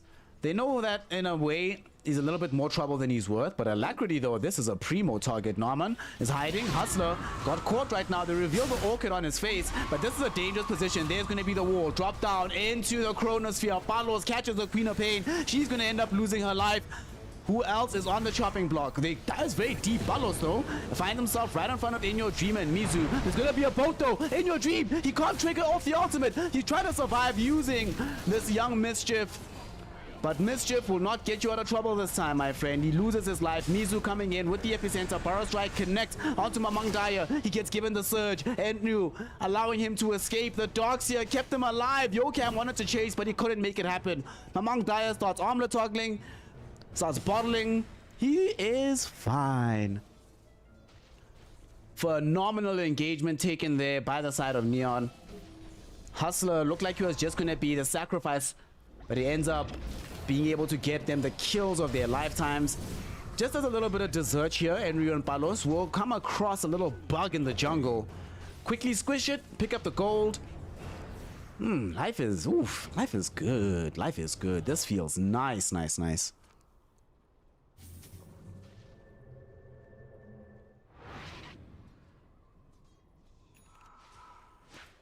Fights like this for Neon, if they continue, just will bode very badly for the side of Galaxy Racer. Enigma Galaxy, sorry. In particular because this Faceless Void keeps getting involved in these skirmishes. He's actually getting stronger. BKB Maelstrom already complete. He's top of the net worth. And Void is one of those heroes where you always, when you're playing Void, you're never fully stressed because you always feel like you have some very good late game. But when the game is going well for you, man, that feels good. It means that, you know, normally when the game is going poorly, you're sort of like a chrono machine. You show up your chrono, but you don't have enough damage to be super useful inside of it. But certainly not the case here. Already, Palos is a danger. Once he shows up to the fight, there are heroes that have to start running away.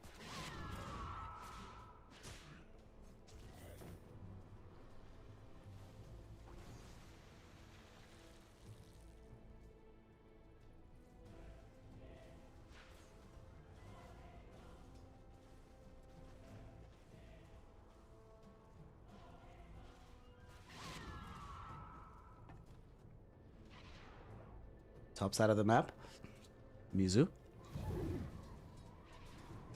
He is gonna get caught maybe. Okay, he got dusted, so they did actually catch him. Now they have vision. They've got the Tinker Wards up, or the rat catchers as I call them. The rat traps. Look at that rat trap. Laid out. And guess what? It caught a rat. Did its job. Yokam, other side of the map, dropping down some swarm bugs. They might actually be able to find a decent fight here. Queen of Pain is nearby as well. Why not silence Palos? That was a very, very, very, very, very interesting usage of the Orchid there. But potentially we're thinking that the easier kill is going to be the Darkseer, so there's pretty much no point going for Palos. Still, man, I would have loved to see them try. Enryu escapes, Palos escapes. Mamang Daya's farming elsewhere on the map. Everything gets to stay in very good stead for all the members of these teams.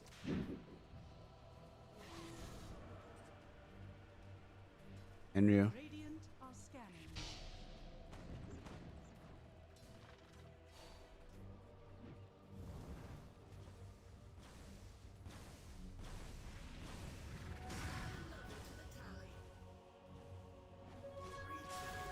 I think at this point, right, if I'm playing on the side of Neon, the key thing to be doing right now is moving, not necessarily as a full team, right, but everybody should always have a partner to move with. If you have a partner to walk with on this team, honestly, this game is fairly easy. Like, there's not that many things they have to worry themselves about, because everybody has some kind of way of covering the other, right? Darkseer can give you Surge, Palos can cover you with the Chrono, Mamang Daya can give you Boat X, Lion will open up space with the Earth Spike. You can get a roll in from the Earth Spirit. So just go with like 2s and 3s. 2s and 3s is fine.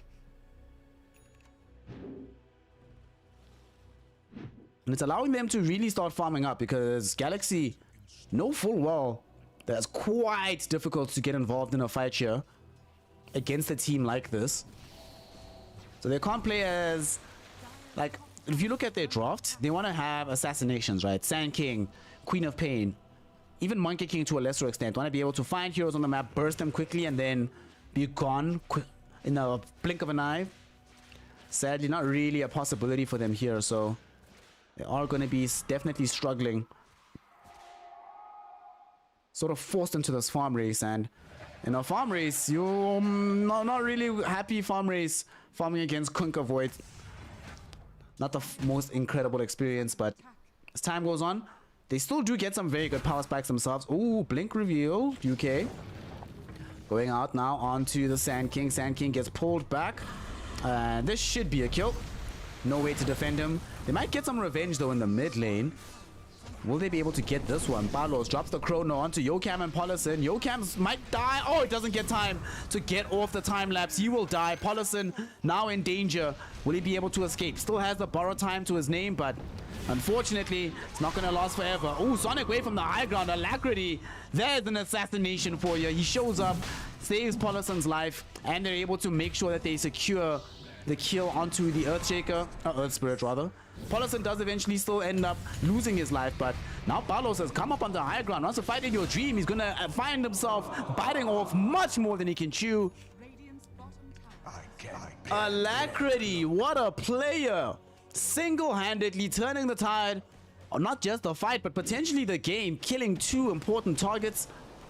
And oh, is UK gonna die here? He might take out, no, GG boots from Enryu allows him to live, and now in your dream, oh my god. The big spike that they just got, the shot in the arm they just received for killing Palos, yeah, some of that gets taken away now. How much did he lose? I just want to see how much he lost there. Dire's middle tower is under attack. Oof. That's eating into most of what he earned being in the assist on Palos. Low. And the fact that he dies means that there's less time with him on the map farming. This is really bad, right? Because one of the key things about killing the opposing carry is now you have a little bit of time as a carry player to accrue some more net worth, improve your own positioning on the map, you know, close down on some signature key items. But when the enemy carry dies and you die immediately after him, you get so little out of it because now you're not farming. So the status quo just gets kept, and the status quo was definitely not favorable for Enigma Galaxy.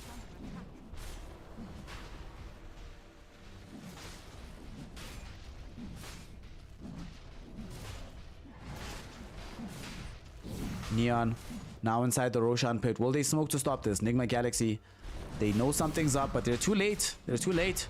The big man's going down. The question is, can they at least pick up some heroes on the escape, on the retreat? Will they still go for this? Nah, they decide against it.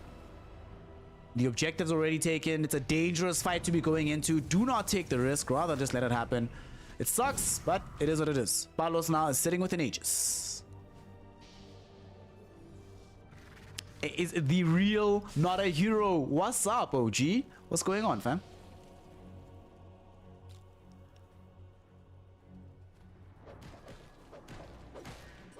In your dream now, closing in towards getting BKB. Definitely does need this. If you had BKB in that last attempt to kill the lion, he probably gets the kill and escapes. The only BKB piercing disable they have on the side of Neon is the Chronosphere. That being said, they have no BKB piercing disable on their own side, so they need to be quite careful. Since Neon, aware of this, have gone in for not one, not two, but 3 BKBs. This is a nice power spike though, because we just see the Aghanim Scepter getting picked up by Yokam. So maybe they want to try posturing more aggressively here. Mizu starting to bang the drum of the epicenter. Doesn't really want to full commit for this until the whole team is here. And he's actually going to allow himself to be bait. Beautiful silence, forcing out the BKB from Naman. So Hustler has to get back very quickly. Alright. But that did cost Sonic Wave. It's not a short cooldown. Not the longest in the world, but you know, it's a period of time that you have to be cognizant of. And despite not having the Sonic Wave, they still smoke up. They want to try find Neon, catch them doing something a little bit ugly. Also, I don't understand why they had to commit the Sonic Wave. They have the timeline. Oh, they didn't know that the Earth Spirit had access to BKB because he just bought it. But now he doesn't have access to BKB, so it ends up actually being worth it. This is very nice. UK probably going to end up dying here as well. They all end up evading the Earth Spike, so quite easy to get the damage out onto him that they need. Enryu, you tried, my friend. But no amount of surges will get UK out of that situation.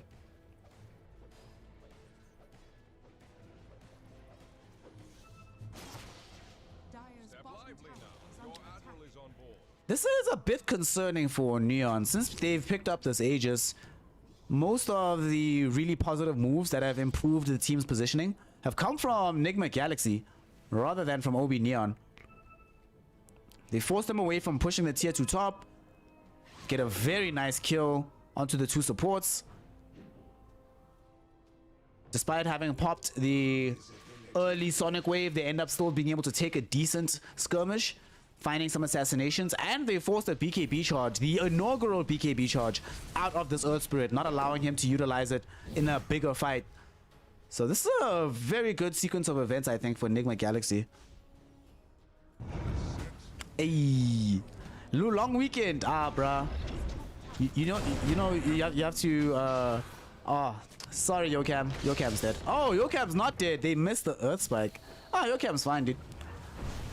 Yeah, time-lapse swag, you're cool. That was quite nice. If it's a long weekend, in the great tradition of South Africans, you have to find some branas. LOL! Yokam got hunted down by the line. Dude, what? UK, what was that game sense, my friend? And at the same time, while this was happening, Faceless Void finds, and it looks like solo kills the Monkey King. That is huge. That is absolutely massive.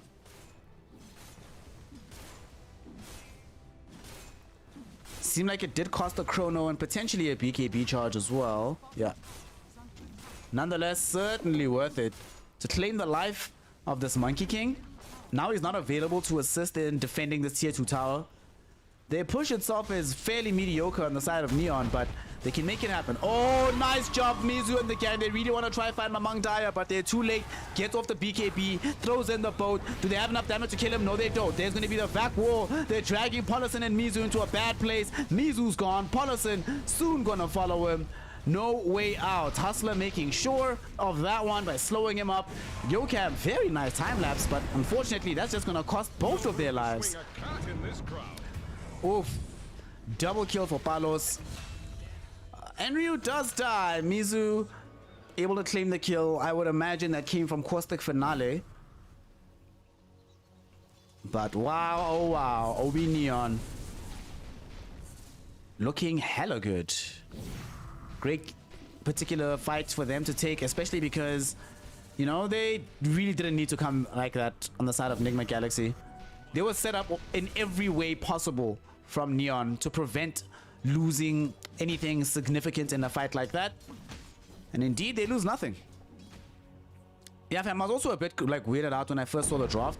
But then I was thinking about it, right? And the way this game has played out, dude, it's actually been so good watching them play. They are so difficult to kill, provided there's just one other hero nearby somebody else. And they've been playing this sort of like, not full split push, but when they're all sort of in the same area and able to easily get to each other, Nigma Galaxy, despite wanting to just go for pickoffs, you know, can't. Simply cannot. You see this MK doing his best right now on the other side of the map to keep the map pushed out. Find ways to buy time. That's what this is about. This is a time buying measure. Because as much as Faceless Void is a late game monster, by no stretch of the imagination are Queen of Pain and Monkey King slouches in that department either. Oh god, this sucks. This sucks. Among Daya has the fleet, or the title ship, sorry, and now also has access to an Aghanim Scepter. So welcome the Torrent Storm. Yay. God. He used to play this hero all the time at Army Geniuses. Mamang Daya Kunka. That's where I was like, oh, first time I saw it, I was not in love, but you know, I was intrigued. I'm still intrigued. It's quite nice.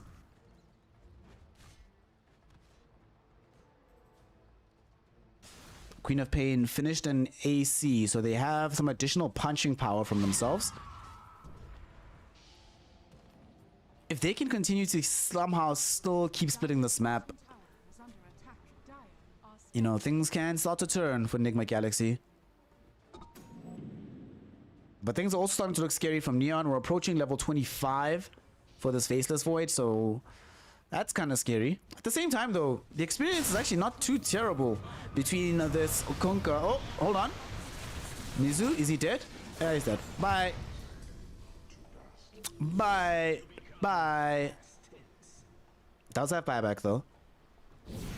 And they're not too far off the pace with the experience on the Monkey King and Queen of Pain, so they might find 25s before Mamang Daya does. However, Palos will certainly be the first one to broach that particular Rubicon. So we are in a game like this almost certainly getting backtrack. I don't think that there's actually a good reason to get the bigger chrono in this situation.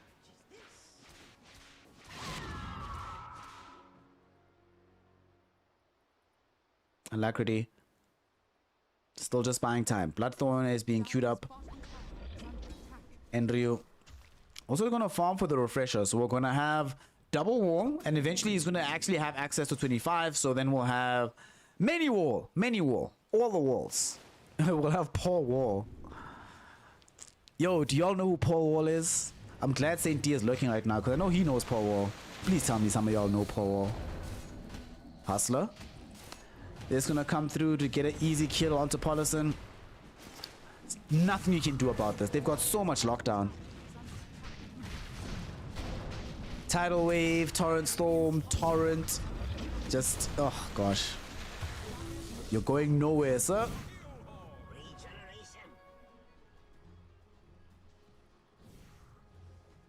Now that they've been able to find that kill, the question is going to be, where do they go on the map? Roshan not up again for another 90 seconds. They have claimed a tier 2 tower down bottom, though, for Enigma Galaxy. So they might need to start coming back to attend to this. This is a good position to be in, actually, as Enigma Galaxy. Having been able to take that tier 2 down bottom, now the outpost is opened up. So Enigma Galaxy, at some point or another, can try and sneak a quick outpost take, forcing Neon to have to respond on that side of the map. Now they always have a lane that's going to be pushing in. They also just bought a Blink Dagger on this Weaver. This is quite nice. Weaver's had some difficulty getting in the necessary range to utilize the Aghanim's time-lapse on his allies. Now that definitely won't be a problem. Normally. In your dream, him as Mizu and this Queen of Pain of Alacrity. If they win this game, Alacrity has to be MVP. Dire's bottom tower is under attack. Like, Alacrity's decision making in this game has really been on point. From saving that one fight and getting that kill early on onto Palos, to doing the split push and making sure that there is no possibility of Obi Neon feeling comfortable moving on their whole map as 5. It's been lovely to watch. And now a Roche take is going to be attempted as soon as the big man spawns. What they might want to do, actually, yeah, they know that they're going to be short a number inside the pit itself, so they can go take this fight, knowing full well that they will have the numerical advantage. They also just finished off the Bloodthorn. It's time to go. Lion's also coming in, but if they go fast enough, can they get there in time? I'm not sure. Bloodthorn picked up on the one side. Full Refresher picked up on the Darks here. Yokam throws in the Swarm Bugs. Scouts the vision. Sees that Palos is taking the big man. Neon know that Enigma Galaxy know. So they want to try and stop the preemptive jump. They smoked up themselves. Looking to move in on the outside of things. Look at this jump. Hustler is fighting in your dream. First and foremost, these two.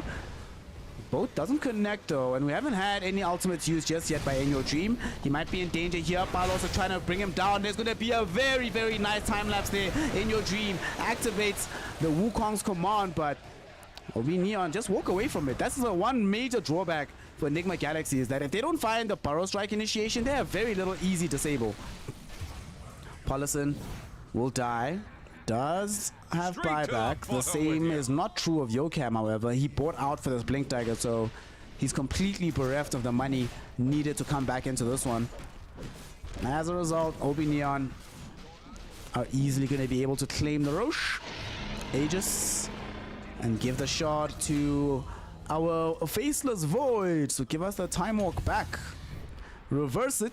Time Walk forward, Time Walk back. Dire's top tower is under attack. Yo, that time lapse was close. Oh, so close.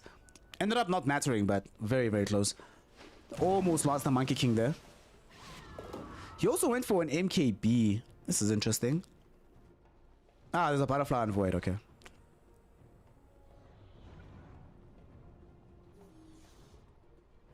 Man, this Void is so strong right now. Butterfly, Mjolnir, Lincoln Sphere, Aghanim Shard. And 4k in the bank, actually. You can afford to start building into the next item. What are we going to be getting? Are we getting crit in the form of the Daedalus?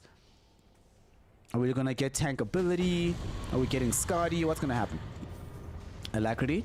In a spot of bother here. This Queen of Pain is gone. 这么菜的队友不会生气吧，哥哥？ Already had BKB triggered up, so no way to escape from that particular place. Oof. Oof, oof. That is a very painful death to have. 85 seconds, no quap. And they already have creeps close to the base. And this Queen of Pain is extremely important to every aspect of their team fight. They sure do have this Monkey King to throw in Bounder Strikes to clear out creep waves, but they don't have an easy way to force these heroes away from the buildings. Palos can just keep doing that. Time Walk in and out. What can they do to stop him? They've got tidal waves to also drag people out of position. Palos. He's threatening. At the same time, he knows that he can't actually trigger the chrono until he knows that Yokam has been either disabled or dead in the fight. Mizu, oh, unlucky Mizu. There's gonna be Yokam getting caught. Yokam, this is the big target. They brought down the Weaver. He needs to buy back right now. They got it in right now with the ultimate of this Monkey King. Wukong's command doing a decent amount of damage to Palos, but not enough. In your dream, caught in by the torrent. Mamang Daya chasing him inside of his own Wukong's command. In your dream is losing his life. In your dream is gonna die. There's the chrono. Yokam, he blinked into it. He blinked into it. There's no time lapse. Oh my god. Oh my god. That is it. That is it. That is it. The chrono ends up catching everybody. Palos, the hero of the game. They clean up 2 full lanes of racks. You know, just for control, might as well kill Paulison while you're here. But now they are feeling very, very, very favored on the side of Neon to secure this here game. It is an elimination game, so Enigma Galaxy close to being sent home. It's the last thing they want. Neon. What will deter them? Without this Weaver, they know there's no time lapse, so their big threat, the big reason why they can't just jump any random hero is suddenly gone. And they're playing this very safely, not looking to end the game, looking to secure it. In your dream, kick back. Oh god, he's right in front of Palos again. Will they have the damage to kill him? Yes, they will. There's no chance for him. The right click damage is just too damn high. Look at Palos go now. Him and Mamang Daya trying to beat down Paulison. The boat doesn't happen to connect out onto Alacrity, but it does not matter. There comes the right clicks back from Palos. Everybody's dead. The whole game is gone. GG, well played is called. Neon. Neon. OB Neon, yo. OB Neon. Shout out to them because my goodness, what a victory.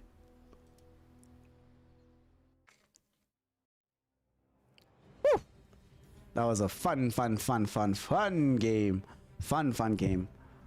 I think the big thing for me about that game is, you know, we saw a little bit of like back and forth at the beginning of it, but yo, they had their number after a while. Like, Obi Neon just played so crisply and played so well as a squad, as a unit, right? They didn't allow themselves, they didn't put themselves into awkward positions on the map. Whenever they'd be moving, one hero's going somewhere with a very specific purpose, somebody else is coming with him. Or if they're sending one person, it's that one person alone. If that person dies, no one tries to go and save him or attend to him. In the fights, their target selection was just mwah, beautiful, beautiful. Also, Mizu did nothing. Like, it's been a while since I've seen a Sand King being kept this unable to participate in the game, but he got nothing done, dude. This was difficult and rough game to be playing Sand King. So now they are done. They have tanked the L. They've been 2-0. So Enigma Galaxy are sailing home. It's all over. It's all over. It's all over. And what we're going to do now after this game, we're going to take a young break because looks like Russian Dota will actually happen. They've changed the schedule again though. It was supposed to be Bait versus Creepwave, but the Bait Creepwave matchup has now been moved to later in the day, and the first game is going to be HellRaisers versus Hydra. Hail Hydra. Hail Hydra. Lol. Who is on this Hydra team actually? Oh yeah, this is the Dream Stack. Yeah. The Dream Stack. So it's Zayax, Dream, Blizzy, and then HellRaisers. HellRaisers had some changes, of course. The big one, I think, is that Gilga's on the team now. But yeah. We'll see how it goes. We'll see how it goes. I'll be honest and say this is not the team that I actually wanted to cast first, but whatever. Who cares? As long as it's Dota, we're here. So when I take a break for like 40 minutes, 45 minutes, somewhere around there. Take a break. So for y'all, go walk around. Go stretch your legs. Team Pirates and Army Geniuses. I specifically didn't want to do that match because what's that tournament called? Ewan, right? Yeah. I very specifically didn't want to do. What the hell, Dota? What's happening? Why is Dota being so chat? Jeez. Nah, they kicked. I'm not sure if they kicked him or if he just left, but yeah, that relationship ended. That relationship is all over. Nah. Sorry, bro. Like, the reason I don't want to do the Team Pirates one is because I don't know any of the people here, like, in this team. So I'm not convinced it'll be fun Dota. Personally, if I'm honest. I'm not convinced. But stick around, fam. Stick around. We're gonna go. I mean, we might as well cover all the regions today, right? We started in China. We're supposed to be doing CIS, or Eastern Europe rather. But we started in China as a result of that first Eastern European game not happening. Then we went over to C/China, and then we did CC proper, and now we are doing. Then we're gonna go to Eastern Europe. So sorry, PD. Sorry about that. I'm sorry, comrade. But yeah, we're not gonna be doing that right now. What we're doing now is taking a break. Back in 40 minutes, and when we return, we got us some Eastern European Doto. It's gonna be fun. It's gonna be a guess. I'm looking forward to it quite a bit. If it actually happens, dude. I just hope. Look, BD, if they do once again screw up with the schedule, fine. Then we'll come back to this game. But we'll find that out in about 40 minutes. So go stretch. We'll be right back. We'll take it easy, y'all. This ended. Oh wait, no, snap. Because they changed the games, I have to make new overlays. Sigh. What is happening today? Like, all these teams are just so disorganized. What's going on? All right, so we have HellRaisers versus this new Hydra team, which I don't have graphics for. I have to go find them now. Sigh. 5 seconds remaining. Sigh. Okay, almost there. Almost done.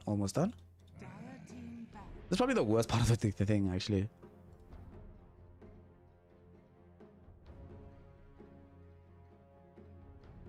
And then we have HellRaisers versus Hydra. Oh, so that means I don't get to see Dendi. Oh, I wanted to see Dendi's new team. 10 seconds. I'll always have space in a little place in my heart to always be there for Dendi. Always. Remaining. Never gonna be going away, cause it's Dendi. Stondo boss. What can we do? all we can do is just be like, hey, Tondo, plus, lol. I miss some of the really bad memes that we used to make in this community. Those were fun. Those were cool. All right.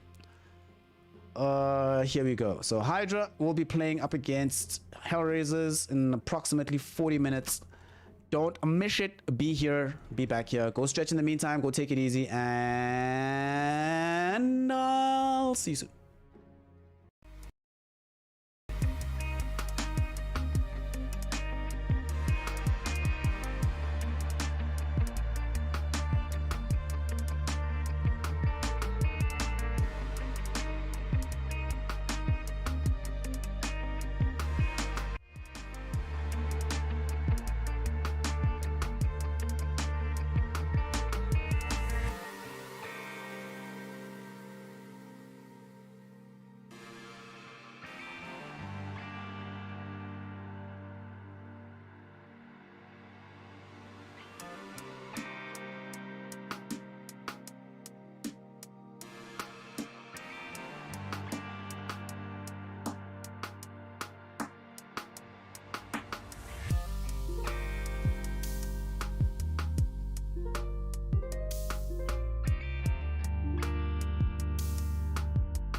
When I'm kill 'em all, boy.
Once upon a time, there lived a man who lived on a planet called Planet Music.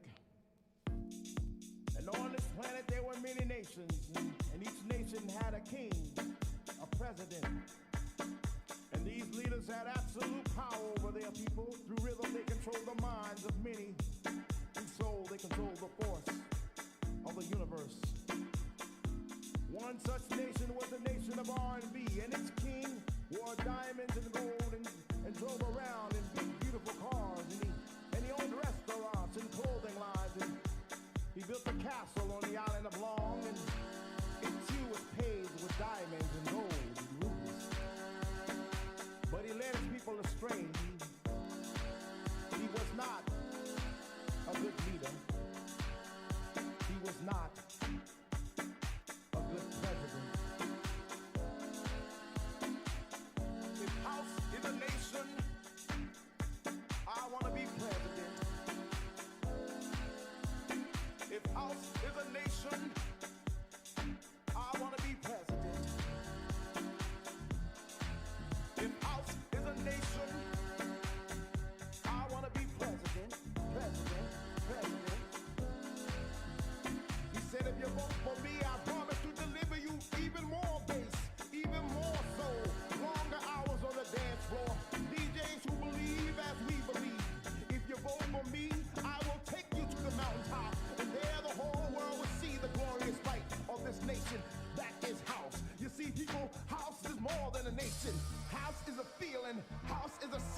sanctuary. House is a release. House will pick you up when you feel down. House will make you strong when you feel weak. House will fill you up when you feel hungry. He said, if you vote for me, I can make the sun rise, take a little bit longer. I can make the dance floors just a little bit stronger. So y'all can stomp y'all's feet all night long. Clap y'all hands all night long. If house is a nation, I want to be president. If house is a nation, I want to be president. I will take you to the mountaintop, and there the whole world will see the glorious light of this nation that is house. I will take you to the mountaintop, and there the whole world will see the glorious light of this nation that is house. I will take you to the mountaintop, and there the whole world will see the glorious light of this nation that is house. You see, people, house is more than a nation. House is a feeling. House is a sanctuary. House is a release. House will pick you up when you feel down. House will make you strong when you feel weak. House will fill you up when you feel hungry. He said, if you vote for me, I can make the sun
when I'm kill 'em all, boy.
Once upon a time, there lived a man who lived on a planet called Planet Music. And on this planet, there were many nations, and each nation had a king, a president. And these leaders had absolute power over their people. Through rhythm, they controlled the minds of many. Through soul, they controlled the force of the universe. One such nation was the nation of R&B, and its king wore diamonds and gold and drove around in big, beautiful cars. And he owned restaurants and clothing lines. And he built a castle on the island of Long, and it too was paved with diamonds and gold and rubies. But he led his people astray. He was not a good leader. He was not a good president. If house is a nation, I want to be president. If house is a nation, I want to be president. If house is a nation, I want to be president, president, president. He said if you vote for me, I promise to deliver you even more bass, even more soul, longer hours on the dance floor. DJs who believe as we believe. If you vote for me, I will take you to the mountaintop, and there the whole world will see the glorious light of this nation. That is house. You see, people, house is more than a nation. House is a feeling. House is a sanctuary. House is a release. House will pick you up when you feel down. House will make you strong when you feel weak. House will fill you up when you feel hungry. He said if you vote for me, I can make the sun rise, take a little bit longer. I can make the dance floors just a little bit stronger. So y'all can stomp y'all's feet all night long. Clap y'all hands all night long. If house is a nation, I want to be president. If house is a nation, I want to be president. I will take you to the mountaintop, and there the whole world will see the glorious light of this nation. That is house. I will take you to the mountaintop, and there the whole world will see the glorious light of this nation. That is house. I will take you to the mountaintop, and there the whole world will see the glorious light of this nation. That is house. You see, people, house is more than a nation. House is a feeling. House is a sanctuary. House is a release. House will pick you up when you feel down. House will make you strong when you feel weak. House will fill you up when you feel hungry. He said if you vote for me, I can make the sun rise, take a little bit longer. I can make the dance floors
Ladies, gentlemen, and my NB comrades, welcome, welcome, welcome. We have returned. We are back to continue with some Dota 2 hype for the day. Earlier on, we did some Chinese Dota, we did some Southeast Asian Dota, and now we're actually going to stick to the plan of doing Eastern European Dota. So let's get into it. Hold on. There we go. Forgot to turn the one light. Let's rock. Let's rock. Let's rock. Let's rock. So we have HellRaisers on the one side taking on the team of Hydra. Hydra, a brand new team from Kazakhstan. Always mess up the pronunciation. Not a hero, Etienne. You came back at the perfect time. Game just started, so we're going to be getting right into it. HR versus Hydra. Let's go. But before we do, just to remind y'all that this is for this Dota 2 Champions League stuff. Still in group stages, so this game doesn't matter too much. HellRaisers have played one. No, they've won one, lost one. Right now, Hydra has played 0. No, they played one and lost. They won one and lost 2. So this is a chance for them to try and at least get 2-2, or it's a chance for HR to try and go 2-1 up. So let's go, see how it goes. Hydra playing on a Dire side. Oh gosh. Oh, this is such cancer, dude. Snapfire Tide. What a fun lane. What a fun lane to play against. Awesome. So that's how they're going to be leading it off after responding to the opening Mars pick. I mean, this is a team that has Rabel on the team. Rabel also very well known for playing this Mars in the mid lane, so it is not entirely known right now. It's not certain rather that this Mars is going to be going into the off lane. Could easily be the hero that plays in the mid lane as well. It'll certainly be interesting to see what actually transpires there. Hydra now also have to deal with this Disruptor. Disruptor's interesting with Mars. You know, you'd think that, like, in your mind when you think about the two heroes, you're like, oh snap, Arena sets up super easily for Static Storm, right? Just makes it the best spell to use. Doesn't always pan out like that, and sometimes you have to sort of use Static Storm on different targets or glimpse back people who have natural escape routes outside of the arena. Nonetheless though, having Static Storm, I feel like right now Disruptor is in a pretty decent place as a hero. 10 seconds remaining. 5 seconds remaining. Disruptor. One thing though is that always when you play this hero, you are playing from the front foot, right? So looking to see the rest of their draft and the rest of their heroes, hoping that it's heroes that allow them to play from that front foot position. So I'd also like to see at least one vision hero. Like, Disruptor is so much stronger when you have at least one vision hero to help you out in the game. So what options do we have here for them to gain said vision? Batrider's already been banned by them themselves. Don't think they want to be running Beastmaster as it stands right now. Night Stalker, unlikely. They already banned this Mirana, so they might take Weaver actually. Like, pos for Weaver is pretty decent as well. Disruptor just has to be in the vicinity. Weaver rushes forward, gets the vision for the team, drag back whoever you need to. Jeez, a storm just started right outside my house. Yo, that's kind of surprising. The sun's still up and it's just raining. Not even cats and dogs. Someone's throwing stones at my windows. It's pretty awful.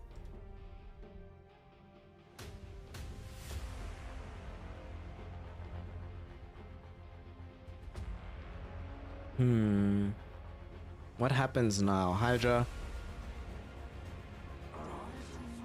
Both teams still, for them, I think they don't need to worry too much about. They just need a little bit more damage. They get a bit more damage, especially physical damage, they'll be okay. I would still like to see maybe one hero who can bail them out of trouble, some save. I suppose you utilize a Snapfire Cookie for that. So as long as she's out here, you'll be okay. You'll be fine. The cookie, Fire Snap Cookie.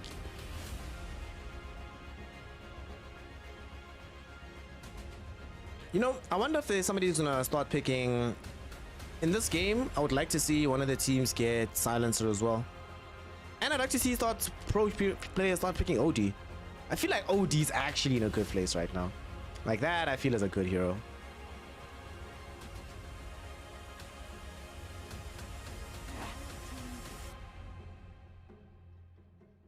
So TA gets banned away. Yep. What's going to be available? So Bane and Elemental. So that's going to be a little bit more set up for themselves. Good way to be able to stall out heroes as well. Also a nice strong laner. Whoever they put into the safe lane with Bane is already happy about having this hero in the game.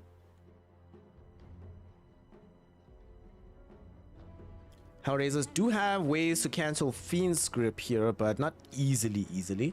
I still like the Disruptor or the Weaver idea as pass 4. That way they can eventually get themselves the Aghanim Scepter. And then when that happens, makes life so much easier to deal with Bane. Just let him actually channel the full thing. And then you time-lapse him back. Doesn't matter anymore. You've returned. Awesome. What's up, Shireen? How's it going? How's it going? Luna. HellRaisers will go for this Luna pick. Okay. Eish. Shireen, fam. It's a bit of a sad story. What happened with the Jägermeister?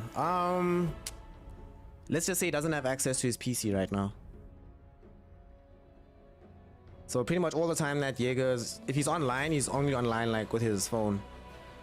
Regret. Oh, it's a long story. It's a terrible story. Luna getting picked up now for this HellRaiser side. So this is going to be the safe lane for our new player Watson from HellRaisers, who interestingly enough is also tagged up as the captain. It would be very interesting if indeed the captain is also the carry player. Tends not to work in many regards, but we'll see how it goes. This Luna pick, very strong lane, very good against the Tidehunter in lane as well. Gives them some additional team fight also and some damage. Late game scaling for themselves. Easy way to cancel Fiend's grip if she's not the one that's getting gripped, which is unlikely given that she's the one that's going to buy a BKB, so that's where the grip is going to go. But if not, she can cancel it from afar. Oh, I promise you I had this hero in my mind, but I was like, nah, they're not going to pick Hoodwink. But I really thought Hoodwink with Disruptor can actually also really work well. Scurry gets vision for you easily. If she channels up the ultimate, that also happens to give you vision. And to make matters worse, if you ever get yourself a hold of an Aghanim Scepter, the Hunter's Boomerang. It's also a nice, easy way to be able to scout out on the map.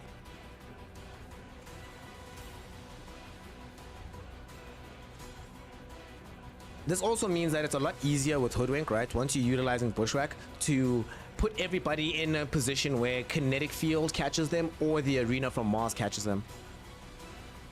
And of course, heroes being closer together means Luna's happy, gets to dish out more damage. Also love the fact that the Sharpshooter gives them a break. They desperately needed one up until this point, and they didn't want to necessarily have to go buy a Silver Edge on this Luna. Now you have the natural break from Hoodwink. I mean, if Rage is down from Lifestealer, Hoodwink will also be able to affect Feast, making it a lot easier to trump through the Lifestealer. How do we feel about this Lifestealer here?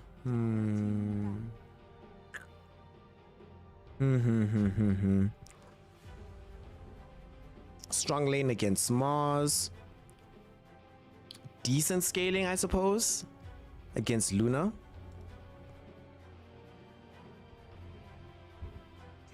I mean, you sort of peak at different times, right?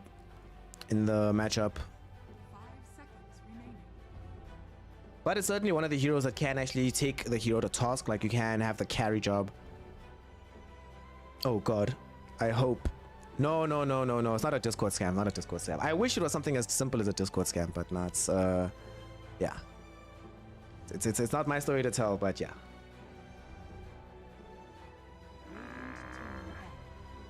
The one thing I love the most about this Lifestealer here is it generally takes the Luna Lifestealer matchups, right? Often are, oh, how do I explain it? Luna, all right, this is actually I think a very good way to explain it. Luna as a carry cannot play in an even situation, right? Luna has to be ahead of you all the time in order to do really well as a hero.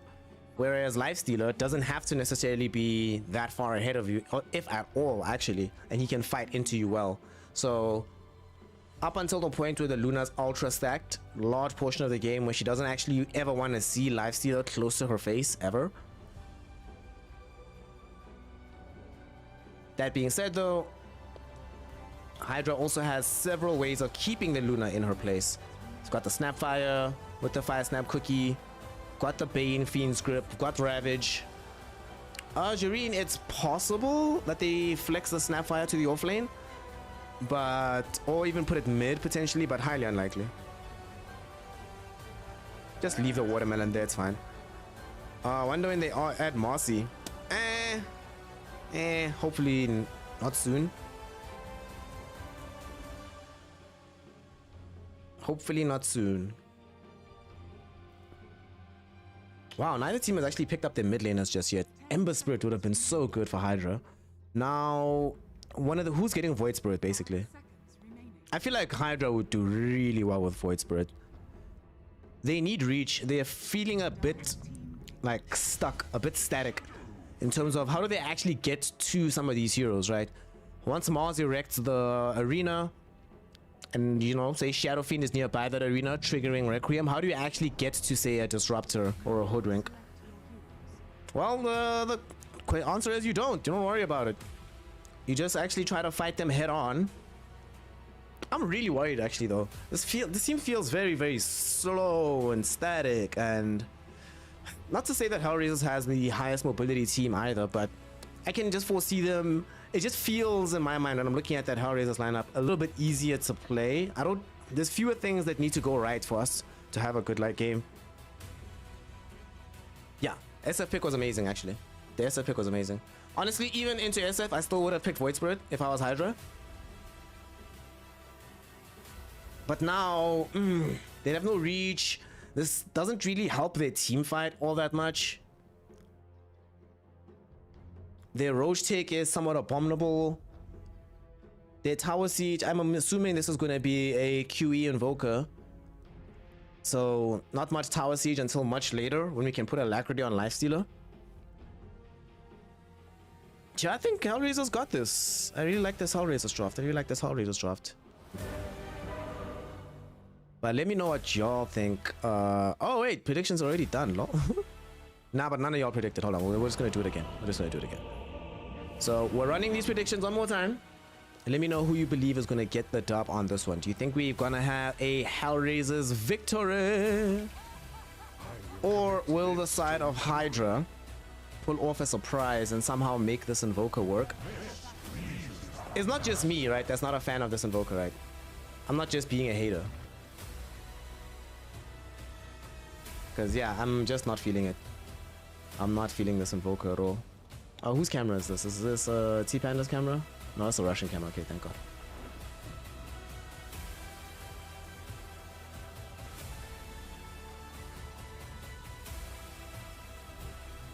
It's gonna be interesting. This is gonna be very interesting.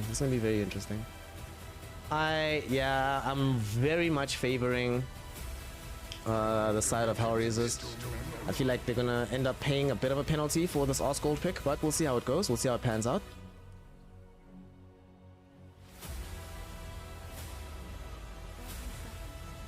The one very positive thing that they can get out of this game though, with this Invoker pick. Oh snap, I should probably mute my WhatsApp, lol, my bad.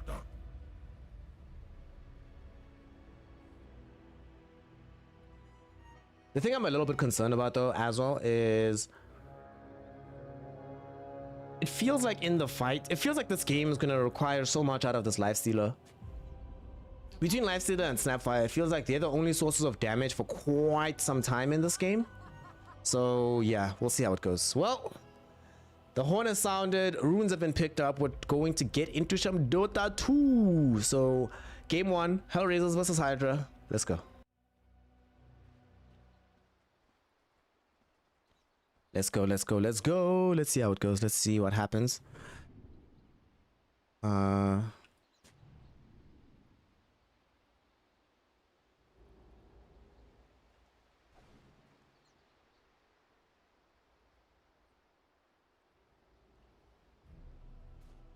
Sorry. Oh, by the way, y'all know I'm busy house hunting most right now, right?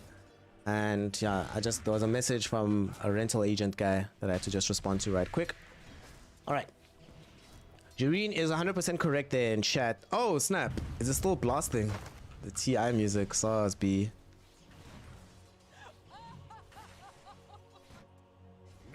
Oh, wait. No, it shouldn't be. At least not on this particular one. Let me know. Is CI music still on? Is the dramatic music still in the background? It really shouldn't be. But I will get rid of it if it is.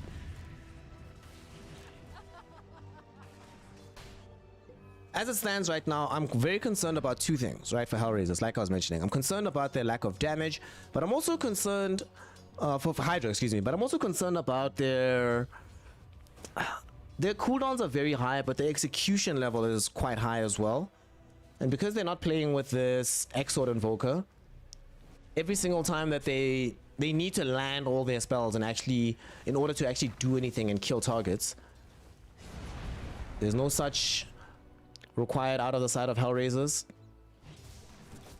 And there's very few losing matchups for them. The one losing matchup that they do have is this one in the top lane. Starts to get a bit difficult, but right now it's looking quite good. Limitless, ooh, didn't get the spear back. That would have been nice. While both supports were away from the lane, getting that kind of jump in would have been so buck. Top bottom lane. Yeah, this lane sucks, dude. Playing tied into Luna. Ah, this sucks. This is gonna happen again. This is the first of many. You're playing into Luna Disruptor. There's so much magic damage down here. There's drag back from Malady. It's not an easy place to be, honestly.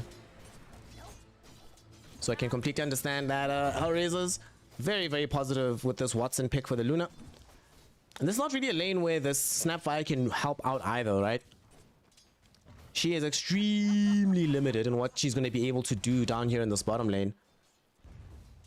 In large measure, it's actually just going to come down to using Fire Snap Cookie to get Tide Hunter out of trouble. Here in the mid lane, Rabel versus Osgold. Well, right now, Osgold is doing quite well, but we haven't hit the magic level for Shadow Fiend. We all know what it is. It always amazes me how much, of all the heroes in the game, level 5 Shadow Fiend feels like the scariest level 5. It's so insane. What is he, 15? Are you kidding me? Alright, that's cool.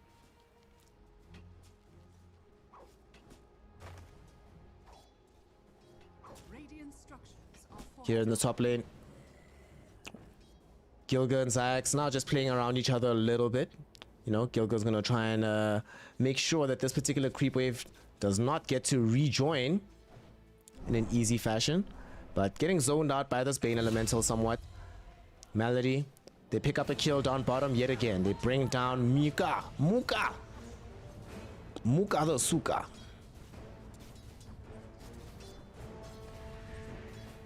Yo! Lizzie's dead again. Bye, my friend. Nothing you can do. Nothing you can do, bro. Nothing you can do, bro. This! Ah, this lane is fun, yo. Woo! Yeah. Lost many games playing off lane tied into Luna. I love how Gilga and Zax are just running around each other, just trying to interrupt one another's support activities, interrupting pulls, going for D-wards. Gilga even denies his own ward. Nicely done. Look at this ward battle. What is happening here? Zax is just preventing Gilga from stacking. That's the main thing. He realizes that, look, we spoke about it in the previous game that we're casting as well, that one of the ways that you limit carry heroes in this particular meta is limit their access to the Ancients in particular, especially these heroes that buy either Battle Fury or just have natural ways to clear through stacks. Luna being premier amongst them. So Zax is actually doing a good job and also moving middle into Rabel to try and get a kill here, but he might end up losing his life. Yeah, I put up more than he can chew. Bushwhack will be there. With Malady being in the cut, there's no way that he survives. Zax is gone. Rabel, they had made an attempt on his life, but only end up giving away gold in the process as the Shadow Fiend continues now to get that CS going. And now that he is level 5, level 6 in fact, we will begin to see this lane becoming a little bit more favorable for him. Well, not a little bit, a lot more favorable. Just needs HP right now, but once he returns, it's gonna start going really good. How's poor Blizzy? He's gotten some CS. His worst fates in the world. Zax and Gilga are back at it again, bruh. Again. Are you kidding me? Okay.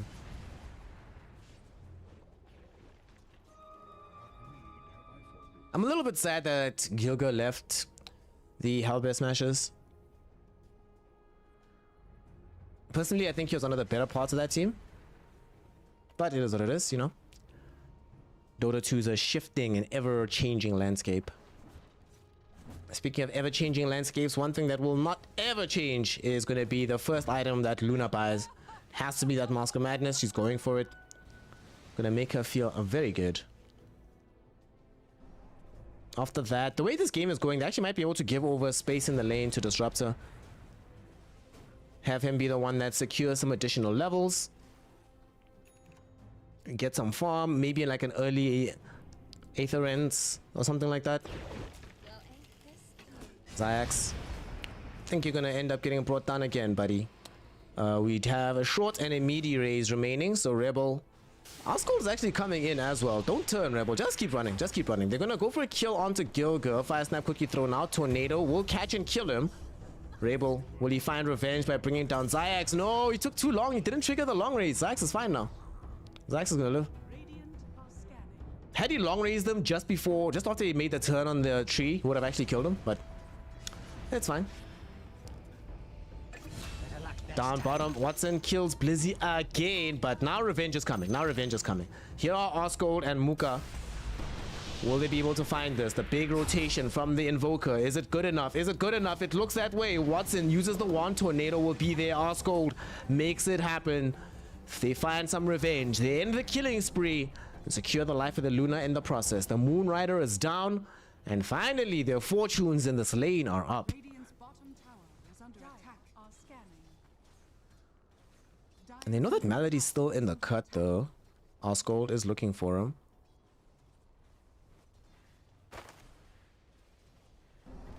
Yo, these last like 90 seconds have been very, very good for Osgold. Radiant's bottom tower is under attack. This movement that he's made, leaving the mid lane. Got one kill, got two, getting a third now. And well, maybe not actually, because they get the Bushwhack. We spoke about this in the draft. Bushwhack to set up for the Arena of Blood. Osgold is definitely going to die. Muka very selfishly gets himself out of here. That was so funny, dude. Oh, Osgold must be so tilted right now. He's like, really, bro? You left me like this? What the hell, my guy? That's awesome. Radiant's top tower is under attack. Well, that is a lot of the positive developments from Osgold taken away now. That's all looking so good. Ah, poor Blizzy, poor Blizzy, poor Blizzy. This ain't nothing new. He's seen this movie before. Dude, Rabel. I don't know what's up with Rabel not wanting to use these razors, bro. What the hell is happening?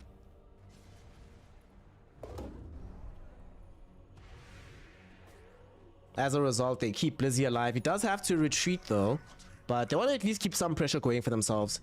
Osgold is on the prowl. He's prepared to move around the map a lot right now, and they want to use the Bane to set up for a potential kill on this Luna. Oh, very lucky for Watson. Melody's the one that breaks the smoke. Otherwise, this would be 100% dead Luna right now. We might have a dead Melody, and indeed we do. Osgold able to get the tick out there with the soldier. Earn the shadows.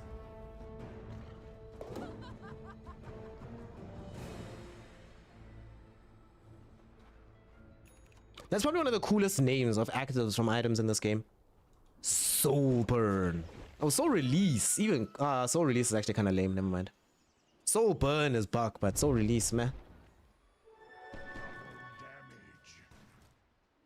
Smoke now from the side of HellRaisers. Where do they want to go? They come across Zayax. They trigger out the arena on top of this Bane Elemental. And they try to... Muka was right there, hoping to try and help out, but sadly nothing doing. Zayax is going to end up dying, but at the same time with the Morty's kisses, they get a kill onto Rebel.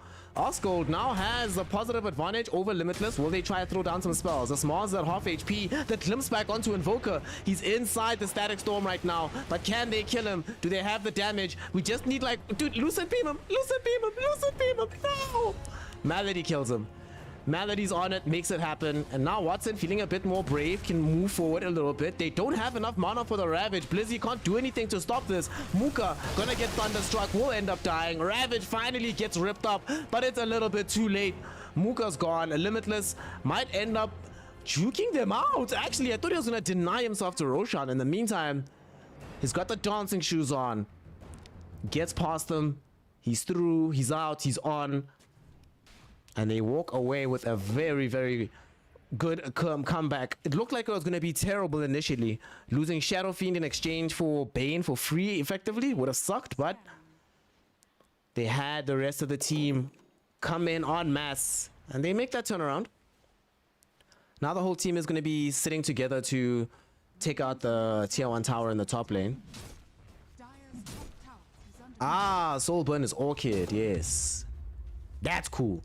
And the name of Orchid, Orchid Malevolence. Oof! Dire's structures are That's some premium naming conventions right there.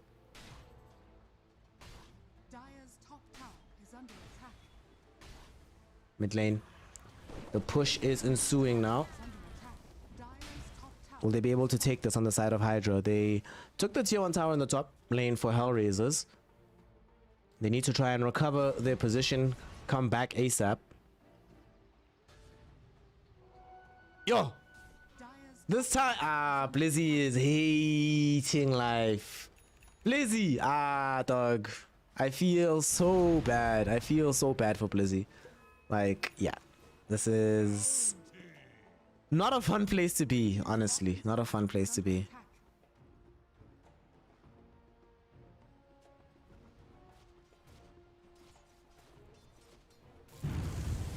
Oh, okay. Okay, okay, okay. Why did we pop Static Storm? We thought, I mean, it's Lifestealer. You're not gonna kill him. And they're just trying to get out now. Radiant's bottom tower is under attack. They probably know they're like, yeah, we overplayed our hand on that one. We didn't have to do what we just did. Nice glimpse back onto Osgold. Zayax though, still able to catch up a little bit to throw in the Fiend's Grip. Gilga there though, to make sure with the Bushwhack to cancel it out. Very low HP on Zayax, still alive for now. Gilga TPing out, he's okay. Everybody's fine, everybody's cool.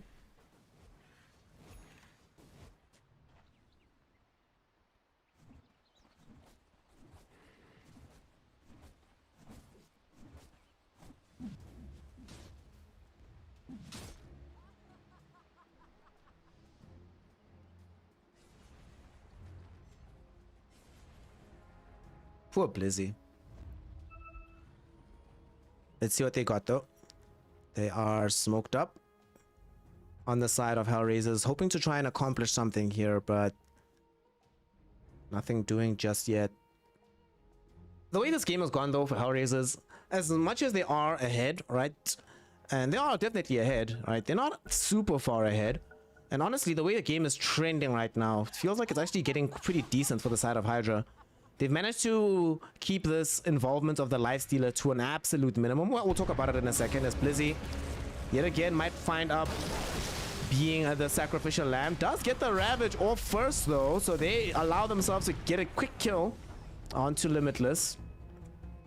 Malady did not have access to the Static Storm. It's only come back now, so they could not prevent the Ravage from being popped by the Tidehunter. Radiant structures are fortified. But even then, having all these spells up, they might not be able to defend against this push, especially now that the arena is known to be down. But oh, look at that Bushwhack with the Static Storm. They've caught the Lifestealer. This is perfect. Glimpse him back. Can they kill him? Where is the damage? They just don't have it. Dream is still alive. Rabel can't catch up to Mooka, who fire snap cookies into the river. Sharpshooter, will it connect? Will it connect? It does! But not enough damage. Not enough damage. Dire's middle tower Ooh! Oh my goodness, Panther mid. Yo, shout out to Panther mid. We got a new subscriber in the building. Shout out to you. Sunstrike is gonna land. Hey, that one did land. That one did have enough damage. That one got the kill. But at the end of the day, it's still HellRaisers that get the tower, which is what all of this was about to begin with. Snap. All right, listen, we've got a small tradition here on the stream, Panther Med, whenever, oh, it's a new tradition, but whenever anybody subscribes, a new subscriber, you get the Don DeMarco. Oh gosh, that sign is so annoying for everybody, but I can't resist. Dream. Still just chilling. Still just chilling. Doing his thing. I feel like Dream is one of those carry players who you should never leave him alone. Like we saw like in his time at AS Monaco Gambit that there'd be a lot of games where if he's put under pressure initially, you know, he might fold and things don't always look so positive for him. But when given space, this guy would just look so good. Every time I saw him get like ruffle stomped and dumpstered, it was in games where he was rushed and had poor lanes from the start. But games like this where the start is good and everything just scales thereafter, it's a premium situation to be in for a carry player of his ilk. Glimpse back middle, Osgold in danger, but Muka nearby.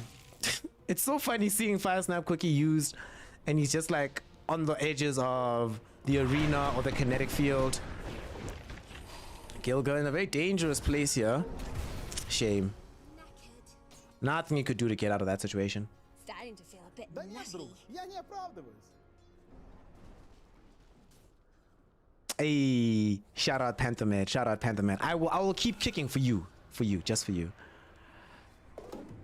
Oh, Jareen, where the Don DeMarco is, like, I have the clip, but for some reason it's like the software that I'm using as the soundboard doesn't want to load that specific clip. It's very weird. So that's why I'm adding the Don DeMarco myself. Zayax will find the grip onto Limitless. Oof, oof, oof, oof, oof. This is a rough place to be. No way out. Certain doom, certain death. It's over. The only thing they want though is to just clean up the tower. They've been poking their heads at this so many times and they finally are able to clean it up. At the same time, look at this huge power spike for them on the side of Hydra. Double blink daggers for both Tidehunter as well as the Snapfire. And these are not inconsequential blinks. Obviously on Tidehunter, self-explanatory, blink ravage is amazing, but blink fire snap cookie, blink scatter blast, blink Morty's kisses, or blink on high ground into Morty's kisses. Amazing stuff. If they ever take a fight right now, like let's say close to where Lightless is now, yo, then you just go high ground and then from there throw in the Morty's kisses. And they might need to do so though, because this Roche being attempted right now. HellRaisers are inside the pit. This will not take too long, so they cannot afford to be slow on the response. Hydra are coming in right now, but HellRaisers have also gone in for a smoke. Dive in onto Zayax. Limitless is gonna just go in first onto this Bane. Bane dies, but the Blink Ravage catches 3. Rebel does get the BKBO, but at the same time, Watson was able to catch out Osgold at the back end of the fight. Watson is still going. Brings down Muka as well. Limitless throws the spear back onto Blizzy. Keeps him towards a tree. Watson, he's here. It's his old nemesis. It's a watermelon. Blizzy's not happy about this, because Watson's just gotten himself a triple kill. Normally. Absolutely standout play coming in from the Luna. All right, we need to go back. We need to go back. Because our camera was a little bit further south in the fight, we didn't get to see these good plays from Watson. So we're just going to follow now. Watch the Luna. Watch the Luna. Bushwhack onto 2. We see the Eclipse pull out. And the rest of the 3 hero Ravage, but there's no follow-up. They can't do anything. Osgold's been kept out of the fight. Dream is being zoned back towards the right-hand side of the river by a BK beat Rebel. So he can't come back into the situation either. All he can do is just watch as his team gets immediately taken down. A triple kill. Woof. And now they go directly into the Roshan pit, baby. Let's go. Give me the Aegis, says Watson. It is Roche number 1, of course, but I'm very impressed by Gilga in this game. Gilga's been on point, yo.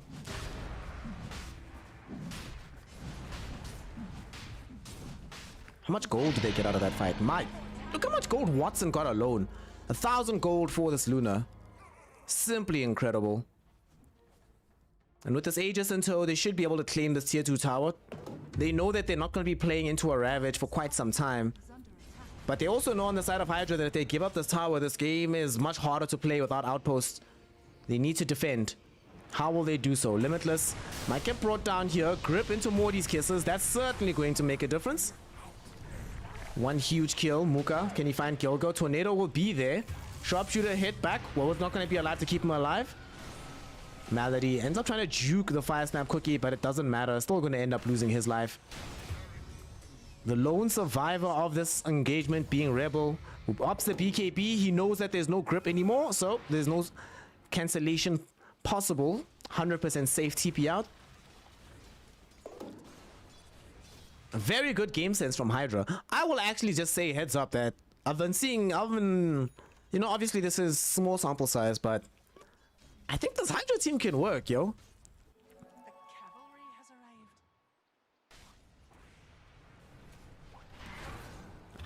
Speaking of, look who they found. They found Rebel again. Yo, Rebel's having a rough time at this one. Dream comes in with the rage, just runs through the Requiem. Gonna chomp down the SF. At the same time, though, Osgold inside of the arena. Will they be able to kill this Invoker? Not just yet. He's juking around Limitless. Limitless finds a God's Rebuke, is able to bring him down. The mid laners are dead.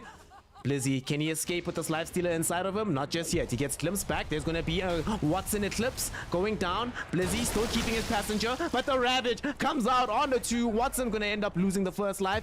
Gilga dies. And now with the numerical advantage, they might be able to get both lives. Fire Snap Cookie stuns up Watson, trying to man fight here. Activates the Mask of Madness. Not going to be good enough. They bring down the Luna. And Hydra have decisively now mounted this comeback. Oh, what is this game? It's just so topsy-turvy. Hydra, Hydra, Hydra. The game sense actually, firstly from catching Rebel, and then everybody on the team is probably yelling. They're like, everybody get here now. We don't care what you're doing. They have Aegis. We don't care. We just found Rebel alone. Let's go.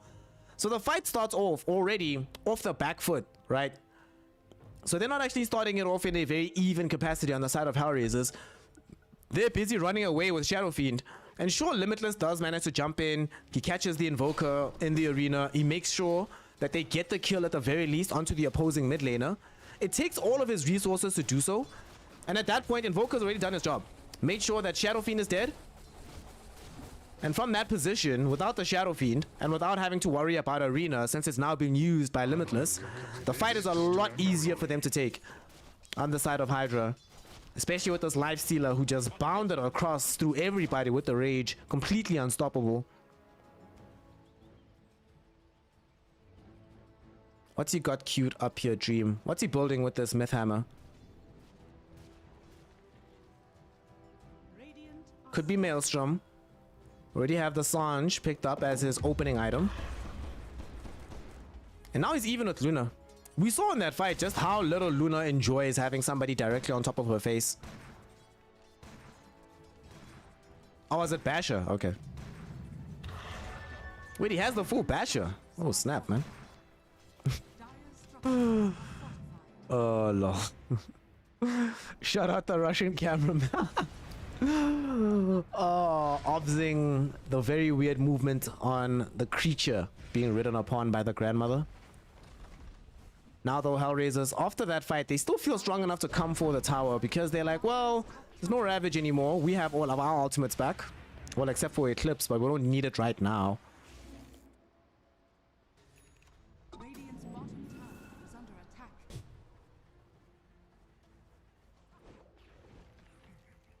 What's starting to feel very scary to me is when they get the Basher again. The thing is, they do have these like access to the BKBs on the side of HellRaisers, but I don't think Limitless does, right? Limitless is probably still building his, yeah. So that could be the priority target for the side of Hydra. Make sure that there's no Mars. If there's no Mars, you're pretty much winning every team fight almost automatically. Hydra. Where are we going? Where are we going?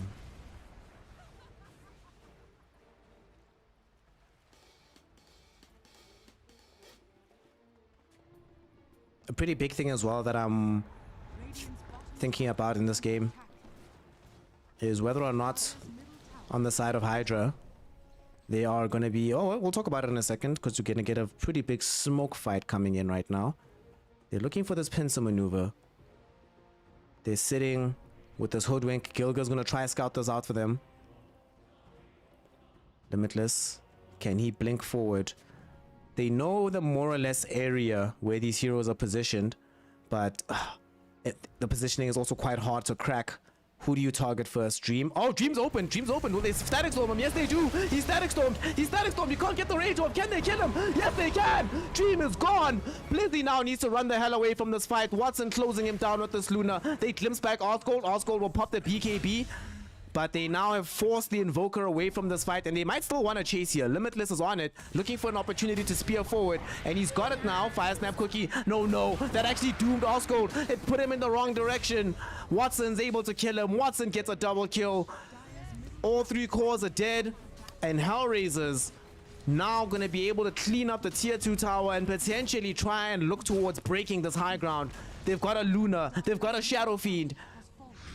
If this tier 3 tower falls, it's just doom and gloom for them coming. Morty's Kisses, though, will be there after the Fiend's Grip, unfortunately, gets cancelled out thanks to that glimpse. But I think they've done enough. They've done enough. They should be able to at least save their barracks. Heroes are going to be respawning. Oh, look at Muka. Blink, Scatter Blast. You almost got Watson killed. Will cost his own life, though. But Watson is now low enough HP that they have to actually run away. They'll take the tier 3, then they'll back. Ooh, that was very nice. Osgold definitely needs Aghanim Scepter. If he doesn't get this Ags, we're just seeing just no damage. Like, they need to, you know, that last fight that they took that went really well for them? That was actually a perfect illustration of what we were talking about earlier on, about how in the event that they land all of their spells flush and perfectly, it's very high execution. If that works, then great.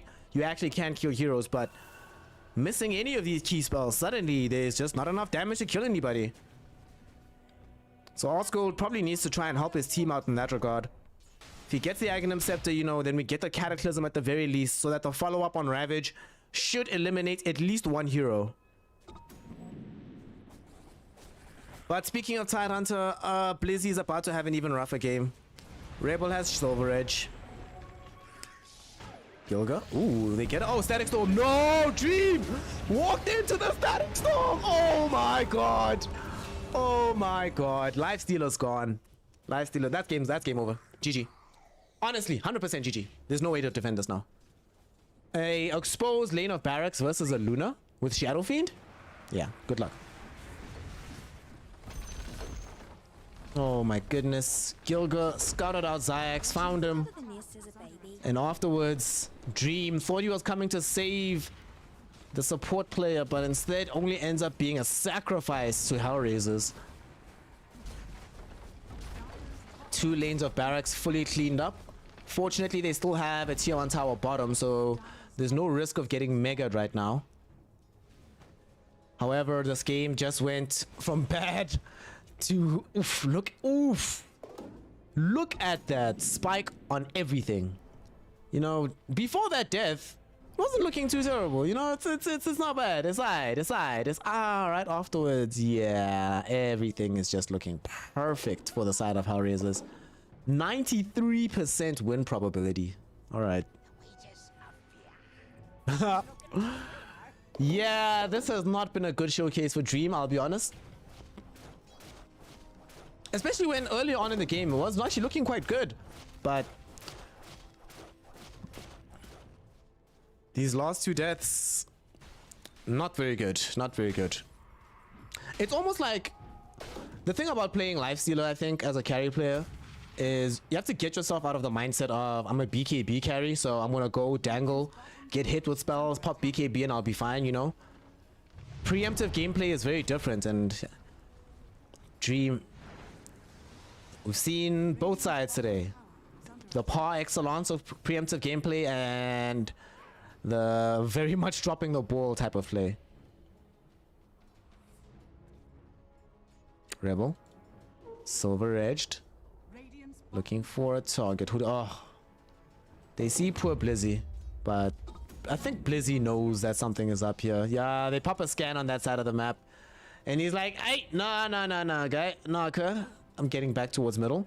Unfortunately for them, the hope might have been that HellRaisers waste time in that area, but they've got a very good Observer Ward inside the base that's scouting out this movement perfectly. Radiant's bottom tower is under attack. Aghanim's now finally finished for Osgold, so they do have the additional damage for the ensuing fight. Might be their final fight as well. Is Roshan now being taken down by the HellRaisers. They've already triggered their scan, so unfortunately they cannot use it again, and they've already used Sunstrike. I don't know if the Sunstrike even caught anything, actually, so they have no information about what's happening here. Easy Roshan being taken. Sadly, what we're also talking about in the draft is coming to pass, right? We're talking about how Luna needs to play from an item ahead, and she certainly is that. Power trades, they just gave her the Aghanim shot, Skadi, Chrysalis with the D-Lance and BKB, still with the backpacked Mask of Madness. Erstwhile Dream just has Basher, not even Sanj and Yasa, just Basher Sanj Armlet. Just simply not good enough at this stage of the game. Cannot contest with this Luna properly. Now gonna smoke up on the side of Hydra, looking for an opportunity to go take a fight. The question is where? Who do you focus on? Who do you try to open in on?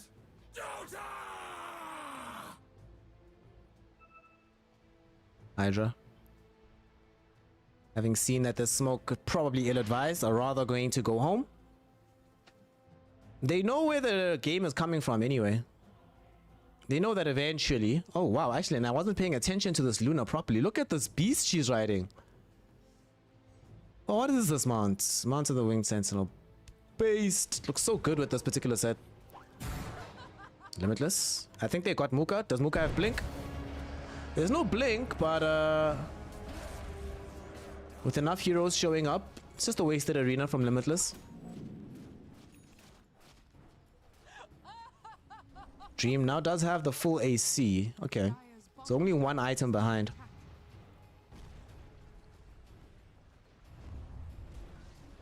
Dire's bottom tower has And they smoke again. They actually they really want to look for this fight. They really want to use the full combo of Blink into Ravage into Cataclysm. That's why Zayak's also in the trees, looking for an opportunity for this young wraparound with the Fiend's Grip. He's gotten himself bushwhacked here, taking a lot of damage. Watson, will he be able to kill him? One more Lucent Beam should do the trick, and indeed it does. Ground targeted, baby, thanks to the Aghanim shot. Forcing a buyback. Static Storm will be there. Doesn't trap either Blizzy or Muka or Dream in this. This could actually be okay. The problem is they still have no easy way into this fight. Tidehunter is in the trees. Blizzy has got a little passenger with him this time. Dire's middle tower is under attack. They're positioning Zayax on the high ground instead, but they've got the vision cover already from the side of HellRaisers. They're prepared for this move. What's going to happen? Muka losing HP. Slowly but surely, Watson is taking this tower. But he's also at half health.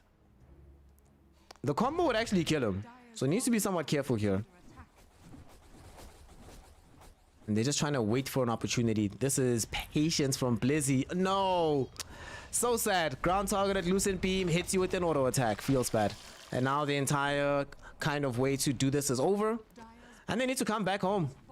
Both top and mid lanes are being pushed in by these super creeps. They did their best. They maintained their composure as long as they could. But eventually you actually have to leave. HellRaisers in complete control of the map. 97% now on the win probability. All the graphs are converging nicely there at the top.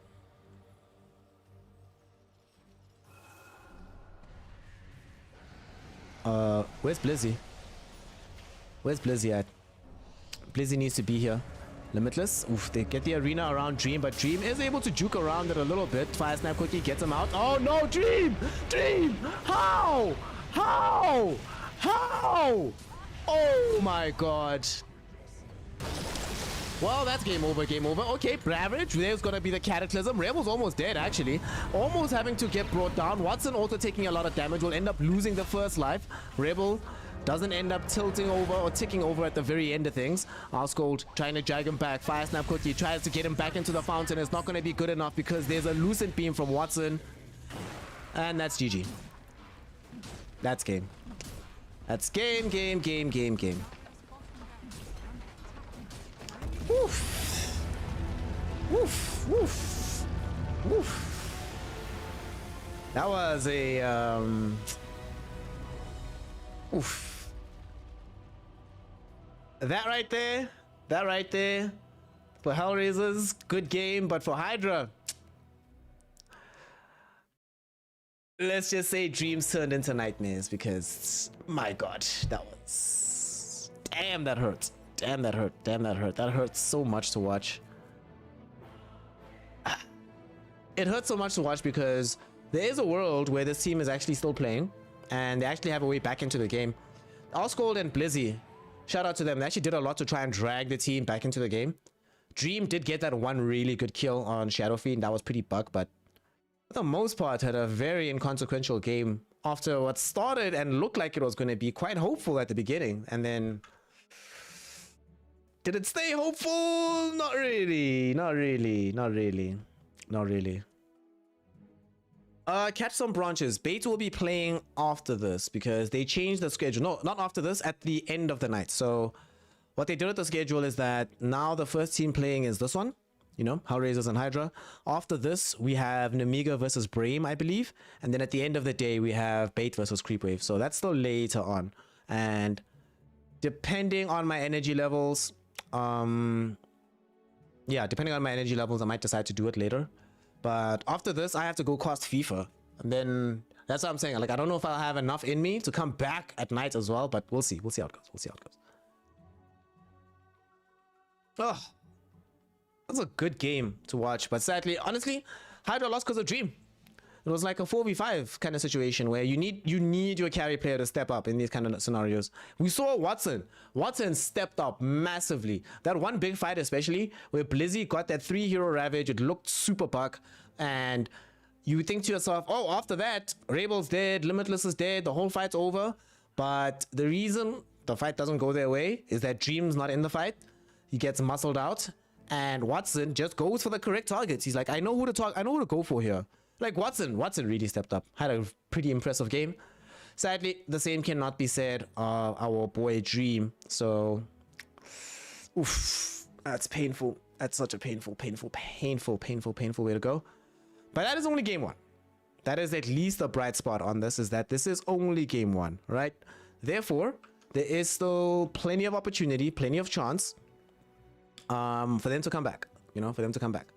They still have 2 games. It's a round robin, just straight BO3s. You can still make a plan here. The draft from them, I still think HellRaisers draft was better and easier to play.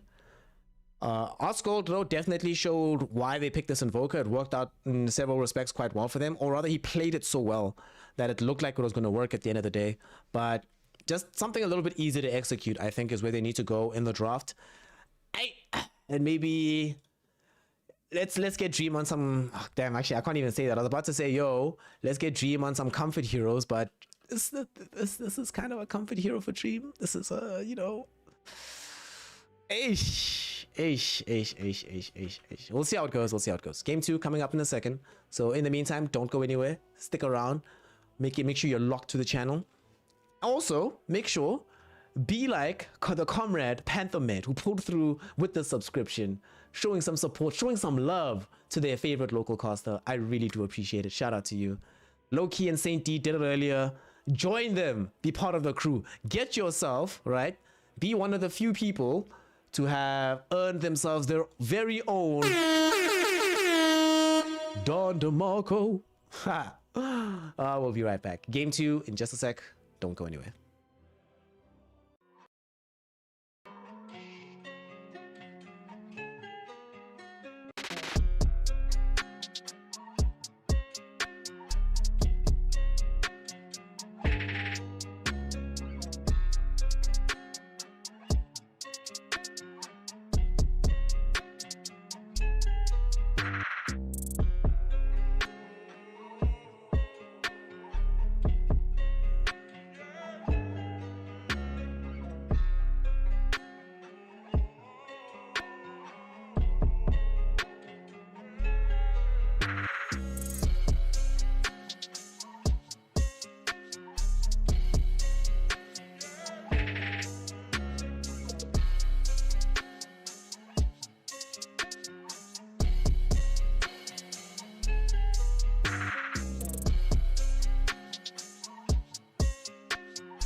Hall of Fame.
When I'm kill 'em all, boy.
welcome back, ladies and gentlemen, to game 2 here in D2CL.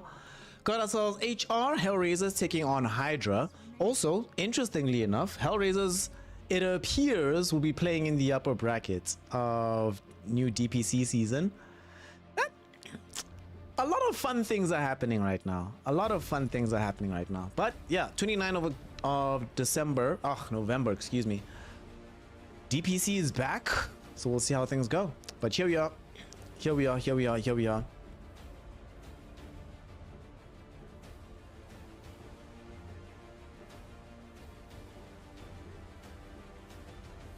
Sorry, I had to send a message again. Still looking for a place.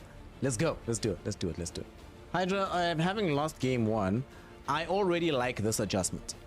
Game 1, they had Mars on the other side for HellRaisers. They had the Tide Hunter for themselves, and they still did have the Snapfire. So keeping it on Muka, I think, is still a very good idea. But now that you have Mars, a lot more reliability in terms of being able to actually use your spells in tandem with each other. Once you're inside of an arena, you're pretty screwed. You're going to get hit with some Morty's Kisses. Nothing you can do about that. Very good lane as well between the two of them. Like, yeah, I hope these two are laning together. But even if they aren't, it's still... I like the idea of having them in the same game. On the other side, for HellRaisers, they had second pick. They went Disruptor Pango. Disruptor.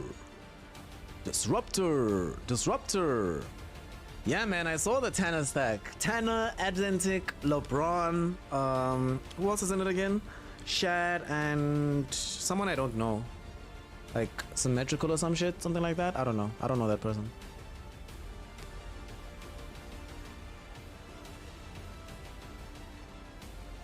You know, I'm glad they got this early Pango pick here, the side of HR. I like this. Pangolier. Pango.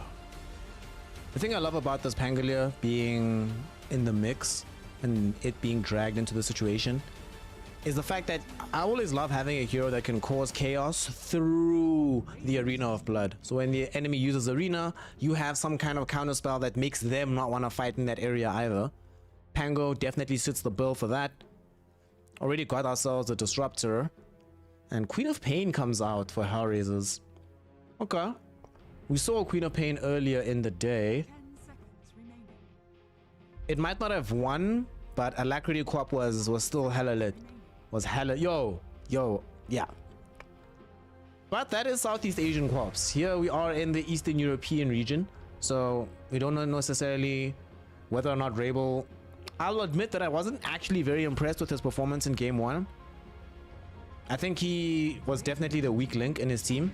And Queen of Pain is one of these heroes you can't afford weak links, you know? And speaking of weak links, hey, we were talking earlier in the game, you know, in the previous game, because of how badly things went, Dream, Lifestealer is one of his most played heroes. He only has 5 heroes played more than Lifestealer. Morphling, Terrorblade, Juggernaut, Faceless Void, and there's one I'm missing. It might just actually just be those 4. And Faceless Void, I believe, is his 3rd most played hero. So yeah, I'm glad to see it. And also, again, it's very easy damage with the Snapfire. They've just gotten themselves an Enchantress now, so they can throw in some impetus shots as well. So damage into the bubble is not going to be a problem. Interestingly enough, the last game we saw today that had a Faceless Void also had a Queen of Pain on the other side. In that game, Void did get big enough that he could just kill Queen of Pain straight up inside the bubble. This game doesn't need to. Has assistance, has help. And also, it seems very difficult for them to interrupt him once he's inside the chrono. There's no long-range disables from HR. There's no long-range saves. Like, the best they can hope for is, like, Pango catching him with a swashbuckle and maybe that disarms him, but that's pretty much it. Inside the bubble, the Void is certainly king at this point in time. So HellRaisers, where do we go here for our next support? Winter Wyvern, we saw that earlier today as well. Yes, okay, they just take Morphling. Alright. Okay.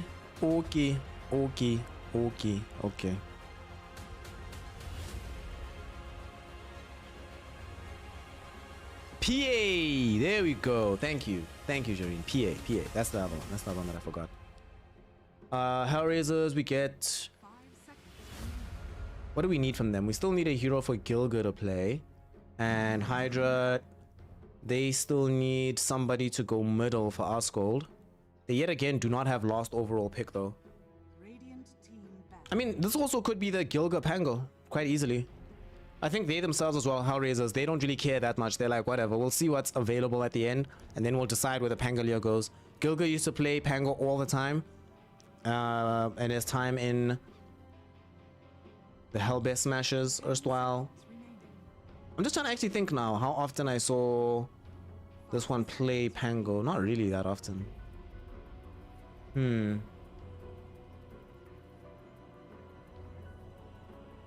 Either way, it can be offlane Pango, it could be support Pango, they can flex it quite easily. Ohio offlane Quap. Lol, no dude. Ice, offlane Morphling, let's go, Hydra, what are we putting into the mid lane? Asgold. This time around, all the spirits are still in the game. Well, not all of them, but he has the first option. So he goes for the Ember Spirit. Void's out, Storm's out. Ember, quite good. Reach onto Disruptor. A hero that can also buy Yule Scepter. And the reason I think that's quite important is you want as many different tools to help you against Disruptor as possible. Disruptor is probably also going to be playing next to a Quap that buys Orchid. So with double Orchid in the game, having anybody that can, if they need to, buy Yule Scepter if they're playing mid is quite useful. But if he doesn't want to buy Yule Scepter, then he just goes BKB. Either way, very good against both of these heroes. It'll help him a lot versus Pango once he does so. Then he only has real threat from the Morphling at that point. They now have Reach. In the previous game, I was complaining a lot that they had a hard time reaching their targets. This time around, absolutely not a problem. They've got the reach that they need. Decent lane as well versus the Queen of Pain. A good hero to try and build for later to help you annoy Morphling. You don't like beat Morphling as Ember, but you annoy him a lot. Now this is interesting. Okay, now we're talking. Limitless Veno. So it actually is going to be the Gilga Pango. Oof.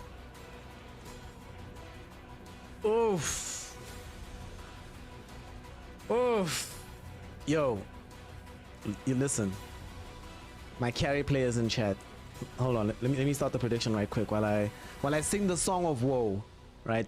The song of sadness. The song of sadness for our boy Dream here. Listen, carry players, right? Carry players, right? When you're playing Faceless Void, or actually not even Faceless Void, right? You're playing a hero, any kind of melee safe laner, nah? That has 1 escape mechanism, 0 harass tools, and takes a while to start scaling in the game, right? Any one of those kind of heroes. Do you get happy when you see Venom Monster picked by the enemy team? Oof.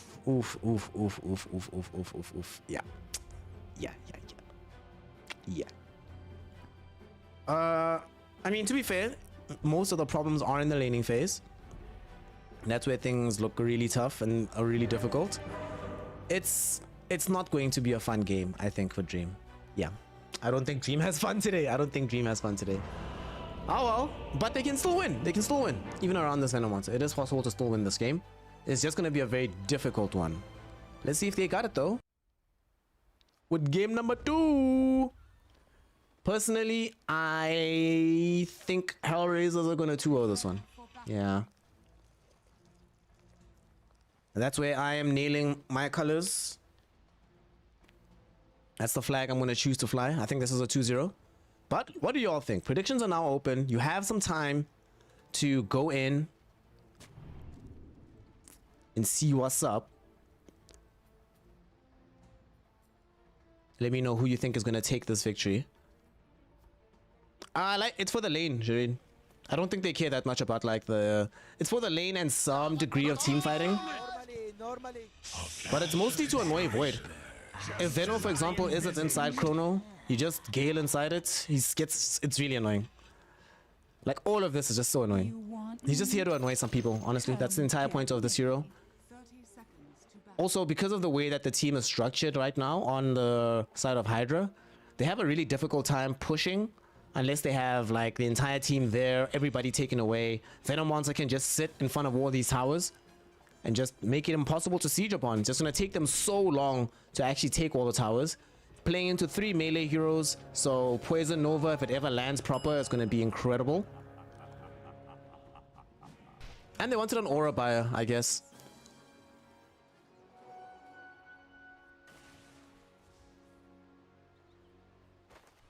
Let's see how it goes though, but...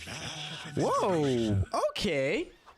Okay, look at this. Although they're gonna get the first blood on the side of HellRaisers as Gilga and Limitless are trying to chase down Zayax, but Nature's Attendants are keeping Zayax in very good stead. The Attendants will end though. Gilga, one more hit, and he eats the right tree, guesses correctly.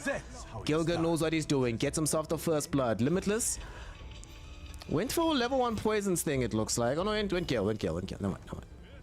I was like, why is Dream so slow? But then he went Gale, it's okay.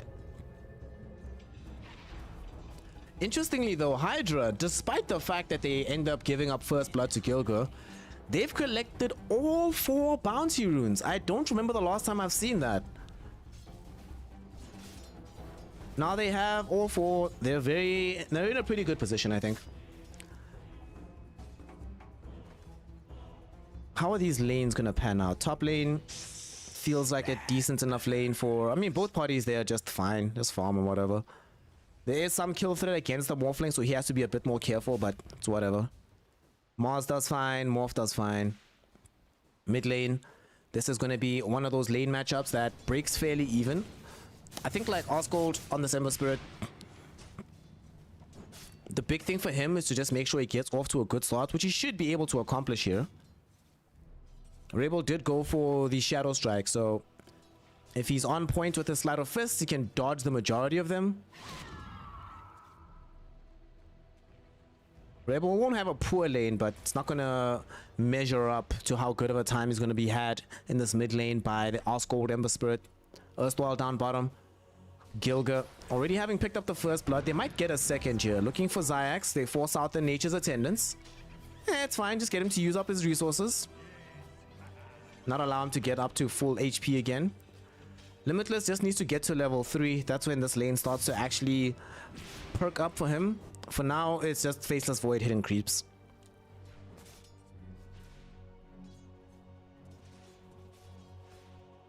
Yeah, Jireen, like this Osgold Ember Spirit, with the sole exception of the Disruptor, there's literally nothing on the enemy team which stops him in his tracks.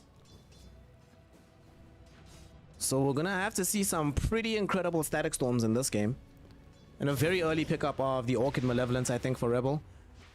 Even though Osgold is presumably going to be buying an early BKB to counter that. If at all possible, Disruptor needs to rush Ags this game. It has the makings of a triple BKB game. You certainly are going to need the Aghanim Scepter, especially when you have Veno in the team. You just can't afford to be playing against BKBs like that. Top lane, Malady will end up losing his life, taken down by Blizzy and Muka. And the Muka Snapfire yet again proving to be quite valuable for the team, as Hydra will be very, very, very happy with themselves here. And they're having a very good laning phase all across the board. They might kill Blizzy though.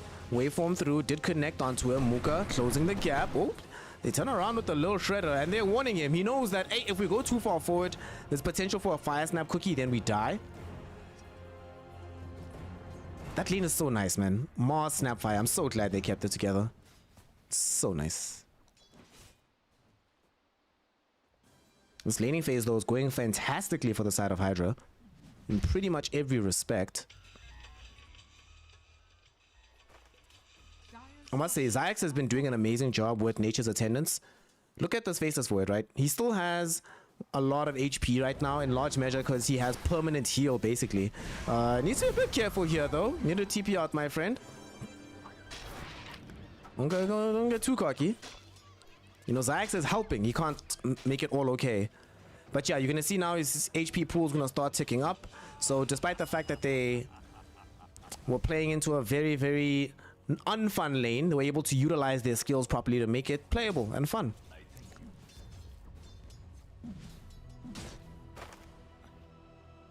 Where you're watching, that's how it's done.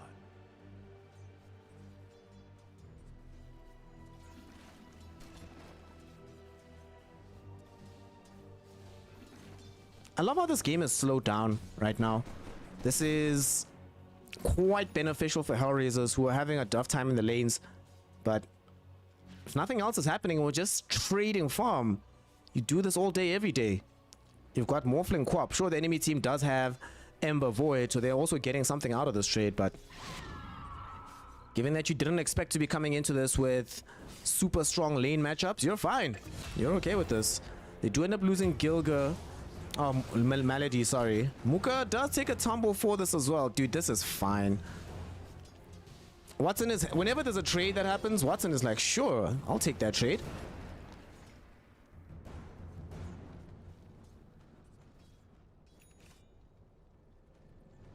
Mask of Madness now built up for this young... Oh, Mask of Madness Soul Ring, sorry, for the Mars. It's just a farm fest right now. Man, this is... Hydra are going to be feeling a little bit frustrated at the inability to make more happen on the map right now. Trade offer. Gilga comes across Asgold. They force him to jump back. Gilga's just going to keep running out, like, keep around him. If Rebel had level 6, dude, they could have killed him, but sadly was not the case. And they're also really exploiting the fact that they have so few ways to cancel TPs by constantly making use of them. Malady might die. Osgold not only kills him, but denies the rune at the ward as well at the same time. Nice stuff done by Osgold, who's going to have a phenomenal game. It's going to be up to the rest of HellRaisers to stop him. See now movement towards middle. Zayax bringing in a little critter here. Got ourselves the Wild Wing Ripper, seeing what damage we can apply to the tower itself. Yoga jumps through. But this kind of sucks. This is kind of what I was talking about earlier. That them pushing towers, it's just such a difficult proposition. And now that there's been so much support movement elsewhere, in particular with this Enchantress, Limitless has had himself pretty free time down bottom. If it's that 1v1 matchup or not dealing with attendance, suddenly this Venom Monster looking a lot more useful. Muka does manage to TP out. Dream, nice kill onto Gilga, getting the jump down. Finishing him off. What the hell?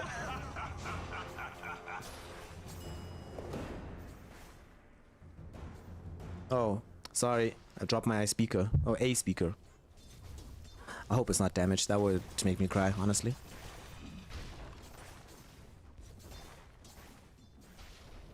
I'm loving how down bottom, every time Dream is just left, look how much further up this lane gets pushed. They're going to try and kill him now, though. Osgold, yet again, on point, moving with the team. Searing Chains do go out, and they catch Limitless. He's dead for sure. No amount of time saving can keep you alive here, my friend. He's gonna... What?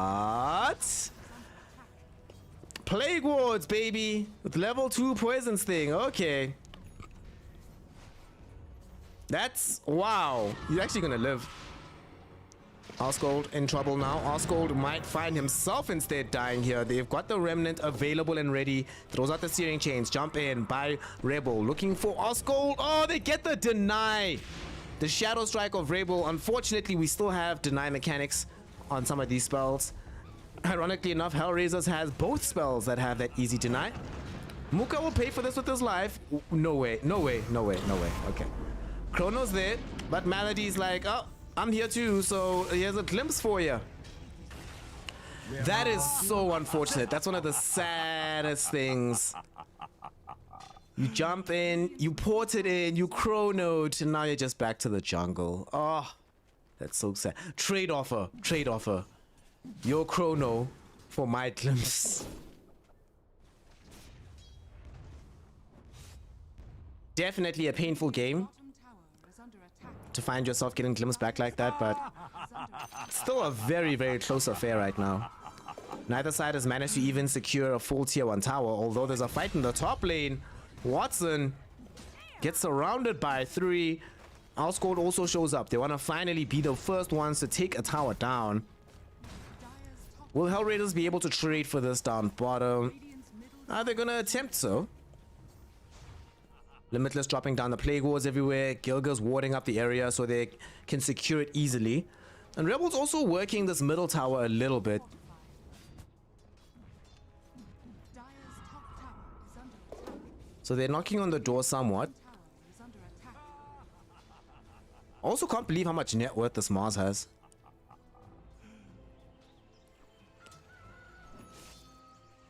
This is such a large contrast to a lot of these other games we see with Mars, but to be fair, like we said, the lane he was in against the Morphling is just a farm trade lane for himself.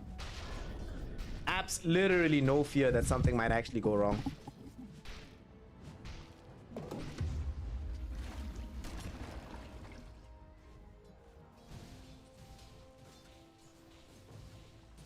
What's another after that Where death? you watching? That's how Are we building? Are we going Manta, my friend? Is this going to be an E-Blade game? Are we going SNY? There's so much viability for all of these different builds on this Morphling hero. The variance is astounding and it's pretty great. Honestly, I'd love to see it. Osgold with the gang. What's he building into here? Wants the Maelstrom, obviously. Maelstrom BKB, I think, is definitely the way to go here.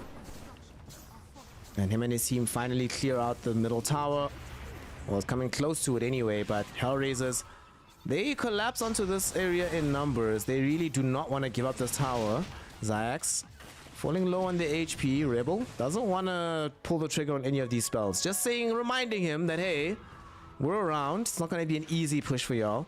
And now the other heroes can go elsewhere on the map whilst Limitless takes up the space, dropping down play wards. If they want this tower on the side of the Hydra lineup, it's going to be won through a lot of blood and treasure. Radiant are scanning. Dire are scanning.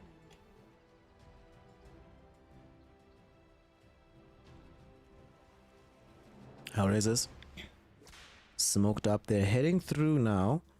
Rebel and Malady. Oh god. Oh god. Oh no!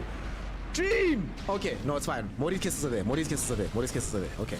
I didn't see Muka. Muka was smoked. If Muka wasn't there, right? What would have happened as soon as the chrono went down is that he would have been static stormed and died. But Muka was there. Is under attack. So he gets off a very good chrono. It becomes a very good chrono because Muka can just throw in the damage.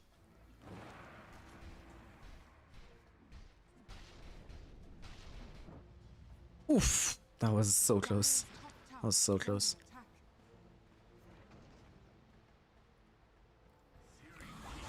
Mid lane. Static Storm gets dropped down, and they don't manage to get off any other spells from Limitless though. So I don't think they actually get this kill. Yeah, he doesn't have Poison Nova. If he had Nova there, that's a dead Ember Spirit, but he doesn't, so Ember's fine. A little bit unfortunate on that one. And they also managed to bring the tier 1 tower middle into deny range. Just deny it, dude. Watson, okay, steals away the Muka form, jumps forward with the Fire Snap Cookie. Looking for a quick kill, a quick pick potentially. Doesn't manage to find it. Still does have the little shredder, throws it onto the tier 1 tower. They glimpse back Blizzy, who throws down the arena. Here goes Gilga with the Pango ult, and this is exactly why you love to see Pango into Mars. It makes the own arena a weapon. Sonic Wave connects onto 2, waveform forward afterwards. They take down Blizzy. They will be able to bring Zayax down too. Dream with no Chronosphere knows that he cannot really assist here.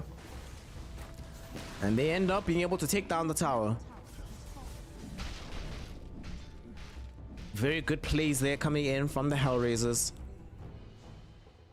Dire's top tower is under attack.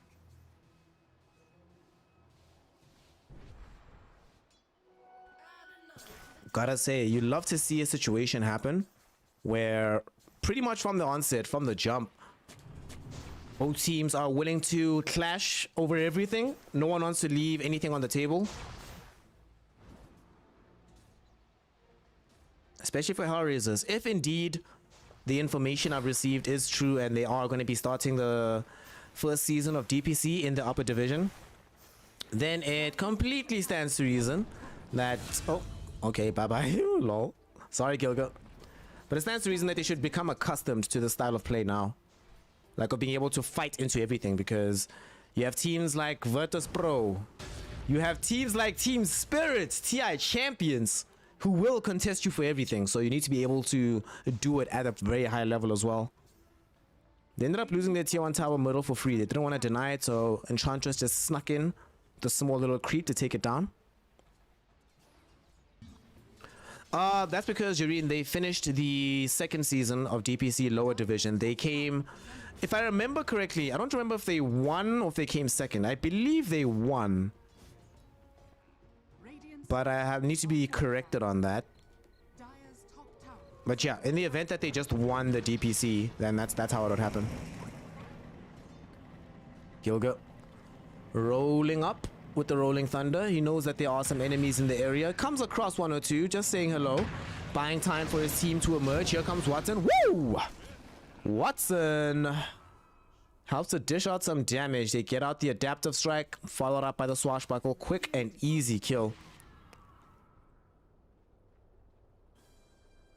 Also, if this game goes late enough and you get Aghanim Scepter on Watson, we eventually get like the Steel on Pangolier.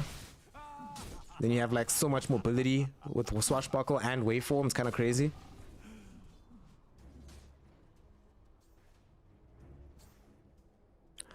No. How this thing works is that pretty much whoever owns the slot, whether that be a player manager or a player on the team, whoever owns that slot has that slot. So with HellRaisers, it's now basically the slot is more important than team roster shuffles, etc. Hell, you could also be the person like what happened to Dendi, where they might start lower div because might start open qualifier, sorry, because they were in lower div and he owns the spots. Like he owns the team, sorry, but he didn't own the spots. Somebody else on the team owned the spots, so now they have to play open qualifiers. Yeah. Now they have to play open quals. It's pretty stupid.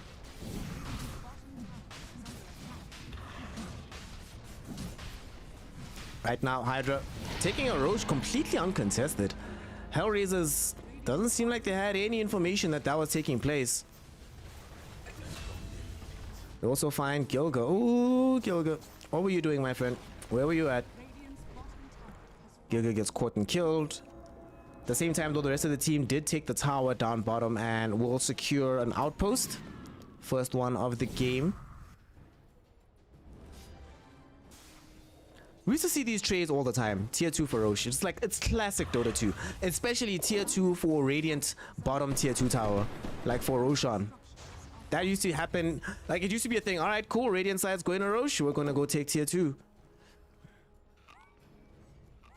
Nowadays, though, everybody knows the importance of the Roshan. And oftentimes, even if the tier 2 might be good, some people are like, it's worth like fighting over Roche, but also the classics are good at times. Oh snap, Black Efron. What's up, fam? How's it going? How's it going? Ember Spirit about to complete BKB and about 1,000 gold from this point, so that's when they need to go and make something happen. They might need to go now as well, though. But Static Storm, Rebel bought some time. Will he be able to get out? Not just yet, because there's going to be a Chronosphere. Does he get out? Nope. Between Muka as well as Blizzy, they ensure that death is on the cards. Malady able to TP out. Gilga might not be as lucky. Forced to utilize Rolling Thunder to make it happen. And gonna go in and run interference here just to frustrate their lives a little bit.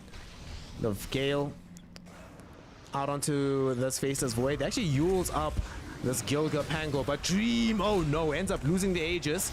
The rest of the fight is incoming. Poison Nova, drop down. Blizzy gets caught on it. And remember, they do not have access to Chronosphere anymore. Glimpse back. Dream might be in a little bit of trouble here. He gets caught with a time dilation. Lol, kind of hilarious. Watson doing the chase. Will they have enough to kill him? Osgold, though, says no. Interrupts this movement. But the Sonic Wave from Rebel, as soon as he respawns, it's not enough just yet. But Malady, they've caught the Faceless Void at the edge of the kinetic field. He's somehow still alive. Muka gives up his life so that his cores can escape. Blizzy, though, might not be able to escape, but will at least make sure that they kill Rebel. They got the full turnaround. The damage from Osgold, just so damn much from the far side of the fight. And he keeps peppering in with Sleight of Fists. Little bits of damage here. And this keeps working out. Limitless can't do anything. There's no uses, no ability to cancel a TP out at all. Look how much damage Osgold did. Osgold single-handedly saved that entire fight. If Osgold doesn't go above and beyond the Call of Duty, we have a dead Faceless Void, we have a dead Mars. We probably don't even have anybody dead on the other side. Oh no. It's Dream's old buddy Static Storm. Where's your BKB, my friend? He's still building it. Ah, fam. I'm glad you're having a good time. I'm glad you're having a good time. Black Efron, welcome. Welcome to, as a part of the Ensnared community. You out here, fam. Oh, Osgold? Osgold? Osgold? Osgold? Osgold? Oh, no. Why is he... This is very unfortunate, what I'm watching right here. This is very unfortunate. You know why that's very unfortunate? Because he had his BKB. He'd finished it. The courier was bringing it to him. Why go to the river right now? Oh my goodness. Had the BKB arrived off the courier? Dude, it's on the way, bro. Why? Why? Oh gosh. Oh boy. Disruptor. Malady is on point yet again. He kills Dream, and then he goes to set up for the kill on Osgold. If this game goes to a game 3, there's no way they don't ban Disruptor. Ooh, look at some of these metrics, y'all. Look at this. Look at this. All right, which death was this? Is this a Static Storm death? No, this is the fights. Okay. This is the fight that they had just on that high ground. It came really close. I mean, they lost Queen of Pain, but that fight still went fairly poorly for them at the end of the day.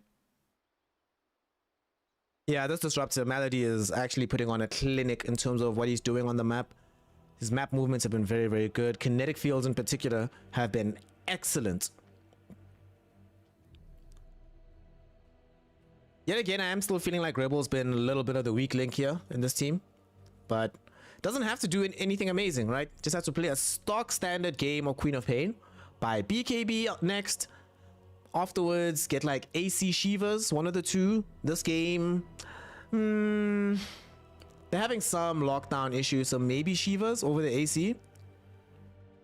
Besides, it's not like Morphling is going to need the help with right-clicking. And we'll just help them out by giving them a bit more magic damage. Right now, they are... It's only Void, like the Vengeful Spirits. Ugh, Venom Monster and Queen of Pain, the two of them. Shivas adds a little bit of spice. Radiant's top tower is under attack. But Blizzy doesn't have Blink Dagger. So the initiation capacity is severely limited just by the itemization. It's literally not possible for him to find the good jumps.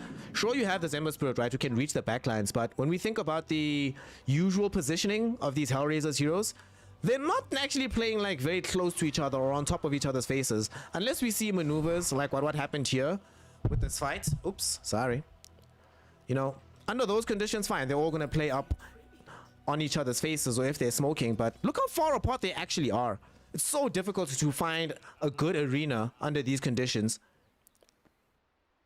Even if you do, blink out or somebody else uses the Rolling Thunder and makes your arena their arena. No way. No way is Dream dying to Static Storm again. No way, no way, no way. No way. But they want him. That's who they want. They want Dream. They don't want anybody else. They want Dream. And they're going to find Dream. Gilga's going to find him. Watson killed Zayax in the meantime. They found him. Silence him, baby. Silence him and kill him. Bye.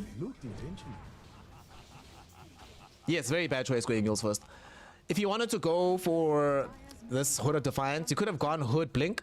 But going Yules first, they don't have any initiate. They have no reach whatsoever. It's only Osgold. But Osgold can't jump in alone. Or rather, Osgold can jump in alone. He's been actually on fire today.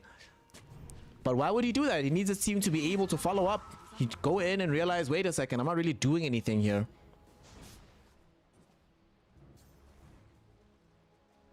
Oscar. Get out, my friend. There we go. Limitless. Unfortunately, because he couldn't help out in that previous fight, he does have Blink Dagger now, but HellRaisers have consolidated a fairly substantial part of the map. Ah, they're chilling.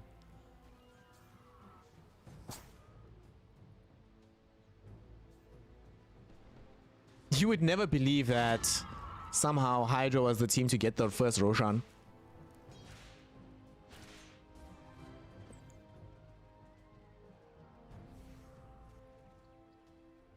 But indeed they do. They're sitting with the bad boy, waiting for his respawn. They cannot allow HellRaisers to claim it though. This Morphling with an Aegis, or actually they'd probably give it to Rainbow, right? Because honestly, I would be shocked if Morphling died again in this game. Like legitimately surprised. Alright, now we've got Blink Yules. The utilization of that initiation is good onto Malady, and they are able to get the Disruptor kill. And that's why he wanted Yule Scepter, so that he can go Yules into Spear, but Blink was required. Now that he has it, it does make life a bit easier.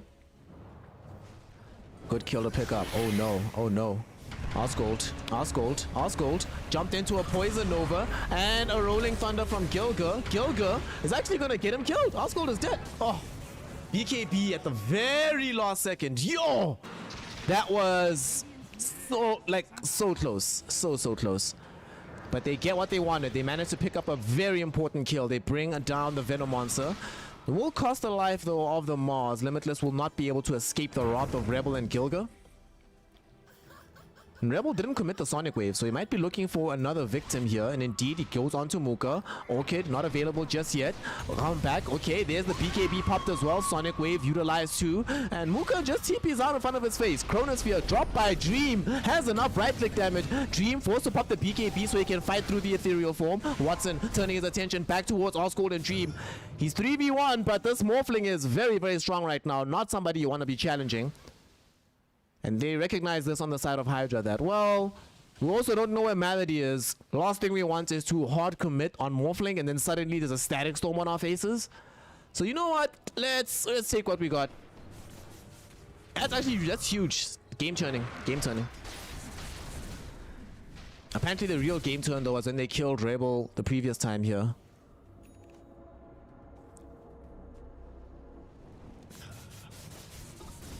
Osgold is going for this Aghanim Scepter immediately after picking up the BKB.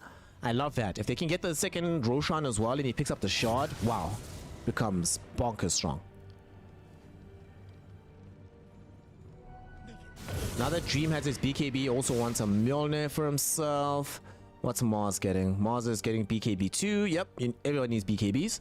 Queen of Pain has BKB into Shivas as expected. Veno has Pipe Lotus into what?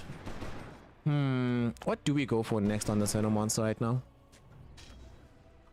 Blink doesn't sound amazing. Want more util, right?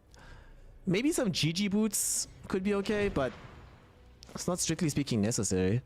But it's always nice having that little bit of additional sustain in a team that has some poison damage.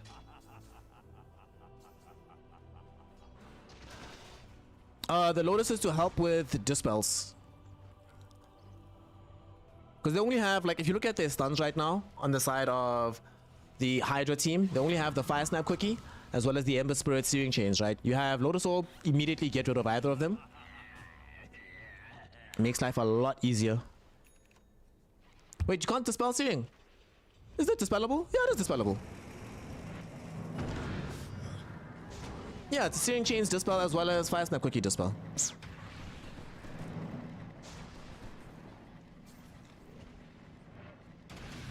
Gilga, Rolling Thunder.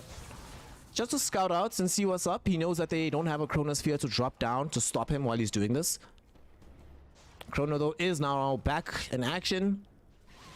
Right as the Roshan is about to return. 10 seconds until the big man is up. We will not have Rolling Thunder for another 40. But both teams are fully aware of the fact that they are contesting the area, so I'm expecting we're going to have a little bit of a standoff here. Alright, Roche scouted by HellRaisers, which will very shortly be scouted by Hydra. But they're trying to see what they can get done here. Are they really gonna try and sneak it like this? No way, dude. Smoke up right now by the side of Hydra, but they're going the complete wrong way. The line is being drawn, but it's not being followed. They're going on the other side of the river. This is a very looping run, but this is time being wasted. Watson has brought the Roche sub half HP. No, Hydra, who made this call? What is happening? Muka jumps up, gets a D-ward off, but it's too late. Roche is down. Watson's got the Aegis. Static Storm was dropped down onto Muka, but there's going to be the Chronosphere dropped down onto 2. Sonic Wave will follow up onto this, but they've only been able to haven't been able to kill anybody really. Not just yet. Gilga somehow still alive and rolling. They get more damage out onto Dream. Dream is going to end up losing his life. The right-click damage from Watson inside of the arena is going to be good enough to kill this Mars. Buyback was in from the Disruptor, didn't mind dying again. Muka barely able to get out of this fight. But they end up losing 3. All of their cores taken away. The HellRaisers turn up the temperature. They got the Roche. They take the fight immediately afterwards. Sure, there's a 3-hero chrono, but it doesn't matter. Oh boy. That's feeling like game. That feels like game.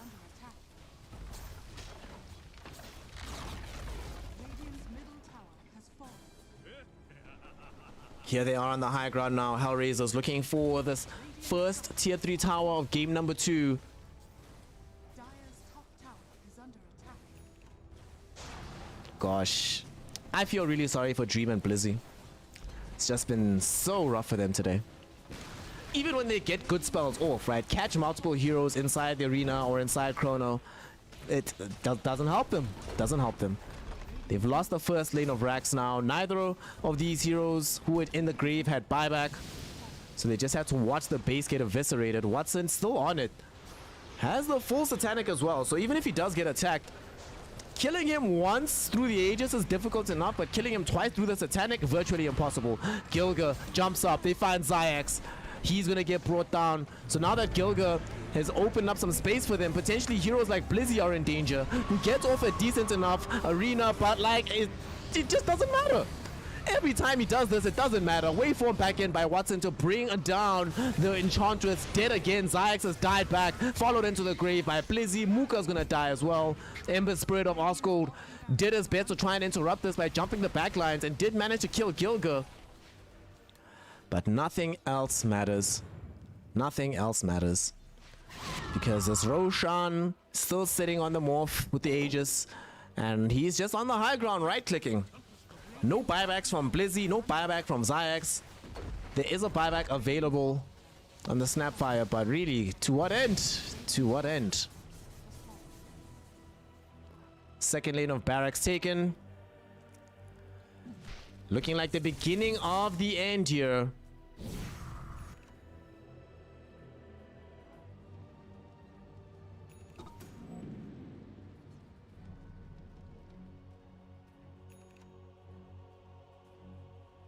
They somehow very much need to figure out a way. You know what happened earlier on in the game when Dream was able to get that very good chrono? And with Morty's kisses flying in, it is a bit of a problem that they've only been able to pull that off once or twice this entire game. And that's supposed to be a signature combination. Hell, we have barely even seen Blizzy use the arena in tandem with these Morty's kisses. So it really does feel like Mortimer is like their big source of damage, but it's so hard for them to utilize reliably. Zyax, lol, gets bumped out of the kinetic field. Shout out to Gilga. But there's nothing that can save you against this Morphling. Watson is just going to claim your life with the help of Limitless. Easy securement of the tier 2 tower will follow.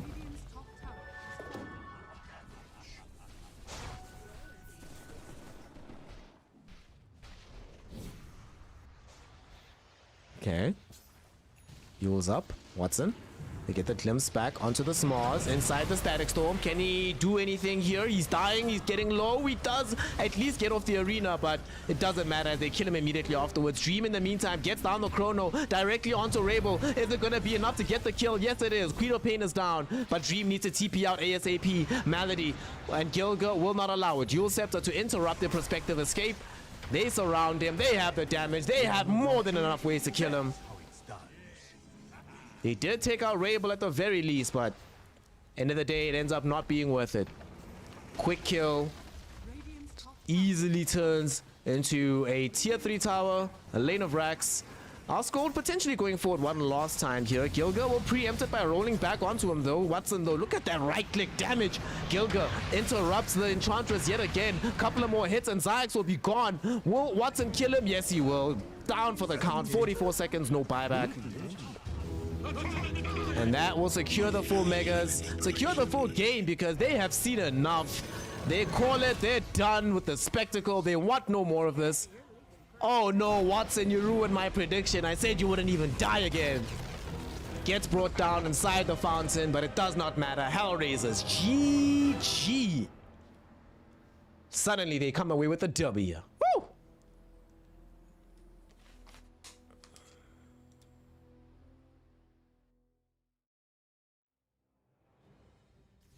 Really, what a oof. Oof. Oof. Oof. That was a rough one. That was a rough one for the Hydra team. It did not start out that rough though. There were points in this game where it really did feel like, all right, there actually might be some viability to this draft. You know, our goal at the very beginning was looking absolutely god level, was going ham over everybody, but a couple of key things I think broke this game for them. First and foremost, honestly, was this. There's better players than me who I disagree with on this. In my opinion, right, this must never happen. This must always come here. In my opinion. I understand why sometimes Yules is favored, but Blink is just the option and the availability of being able to pick and choose your fights just changes everything.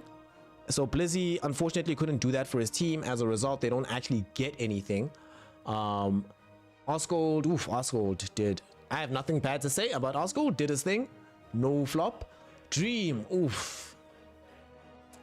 Dream just seems to have a major composure issue, right? Where, you know, I was talking earlier, like during game 1, about how whenever I've seen Dream do really well, it's in games where he effectively experiences no challenge at the beginning of the game, especially, and can just farm, get out of control, then come win the game. It feels like now, even if he experiences adversity mid-game, it can start to shake him and throw him. Because both games now, we've seen situations where the first 15-20 minutes of gameplay are actually fairly decent from the player, and then 2 or 3 things go bad, and suddenly he's playing like absolute ass, and he's not looking good at all. I don't understand what's happening. There is potential though with this Hydra team. Maybe we replace Dream, but there's actually potential. There's actually potential. Yeah, I agree, Jerry, that like as soon as a mistake happens, these guys tilt. Dream definitely tilts harder than Blizzy, but yeah, Blizzy is also not off the hook on this one. On the other side though, for HellRaisers, honestly, decent performance from them. But decent all round, but some standout performances, right? Watson's had an incredible day of Dota 2. Both performances truly stellar, right? I have a feeling we keep an eye on this kid. We keep an eye on this kid throughout the season, right? Hear me out. Every game, no matter what happens with HellRaisers, this Watson kid got potential. This is like, I'm not so sure if we're talking like what degree of potential, but he has a lot of potential. I see a lot of hype in this kid. Gilga played a decent enough game. Limitless, whatever. Didn't have to have a good game. Just had to have a game, and the game would be won. Rebel, again, I'm still a bit undersold. But to be fair, I've always been undersold on Rebel. I've never ever rated this guy. Like, yo, I've talked so much trash about it. Now that I think about it, my bad, dog. I'm sorry, Rebel, bro. Like, your time on Winstrike wasn't that bad, my G. Like, but I've talked a lot of trash about this guy. I've never been confident in him. And though the real standout performer is Melody, this homie right here, yo, that's what he was doing, making money, getting it, yo, perfect kinetic fields, perfect glimpses, perfect static storms. Some of the static storms he was hitting, it was like chronos of silences. It was amazing to watch. Obviously he was the #1 opponent of Dream. Dream is gonna wake up and just hear that static storm around him randomly in the middle of the night. But Melody did a phenomenal job, honestly. And with that being done, Ladies, gentlemen, my NB comrades, with this 2-0 that HellRaisers has claimed, they have now moved up in their group. Where are they now? They're now 2-2. Oh no, they're 2-1 now. Yeah, they're 2-1. So they are now third place. They're third place. Behind only Creepwave and Brame. Ironically enough, both teams playing today. Brame and Amiga playing now, then Creepwave playing against Bait later.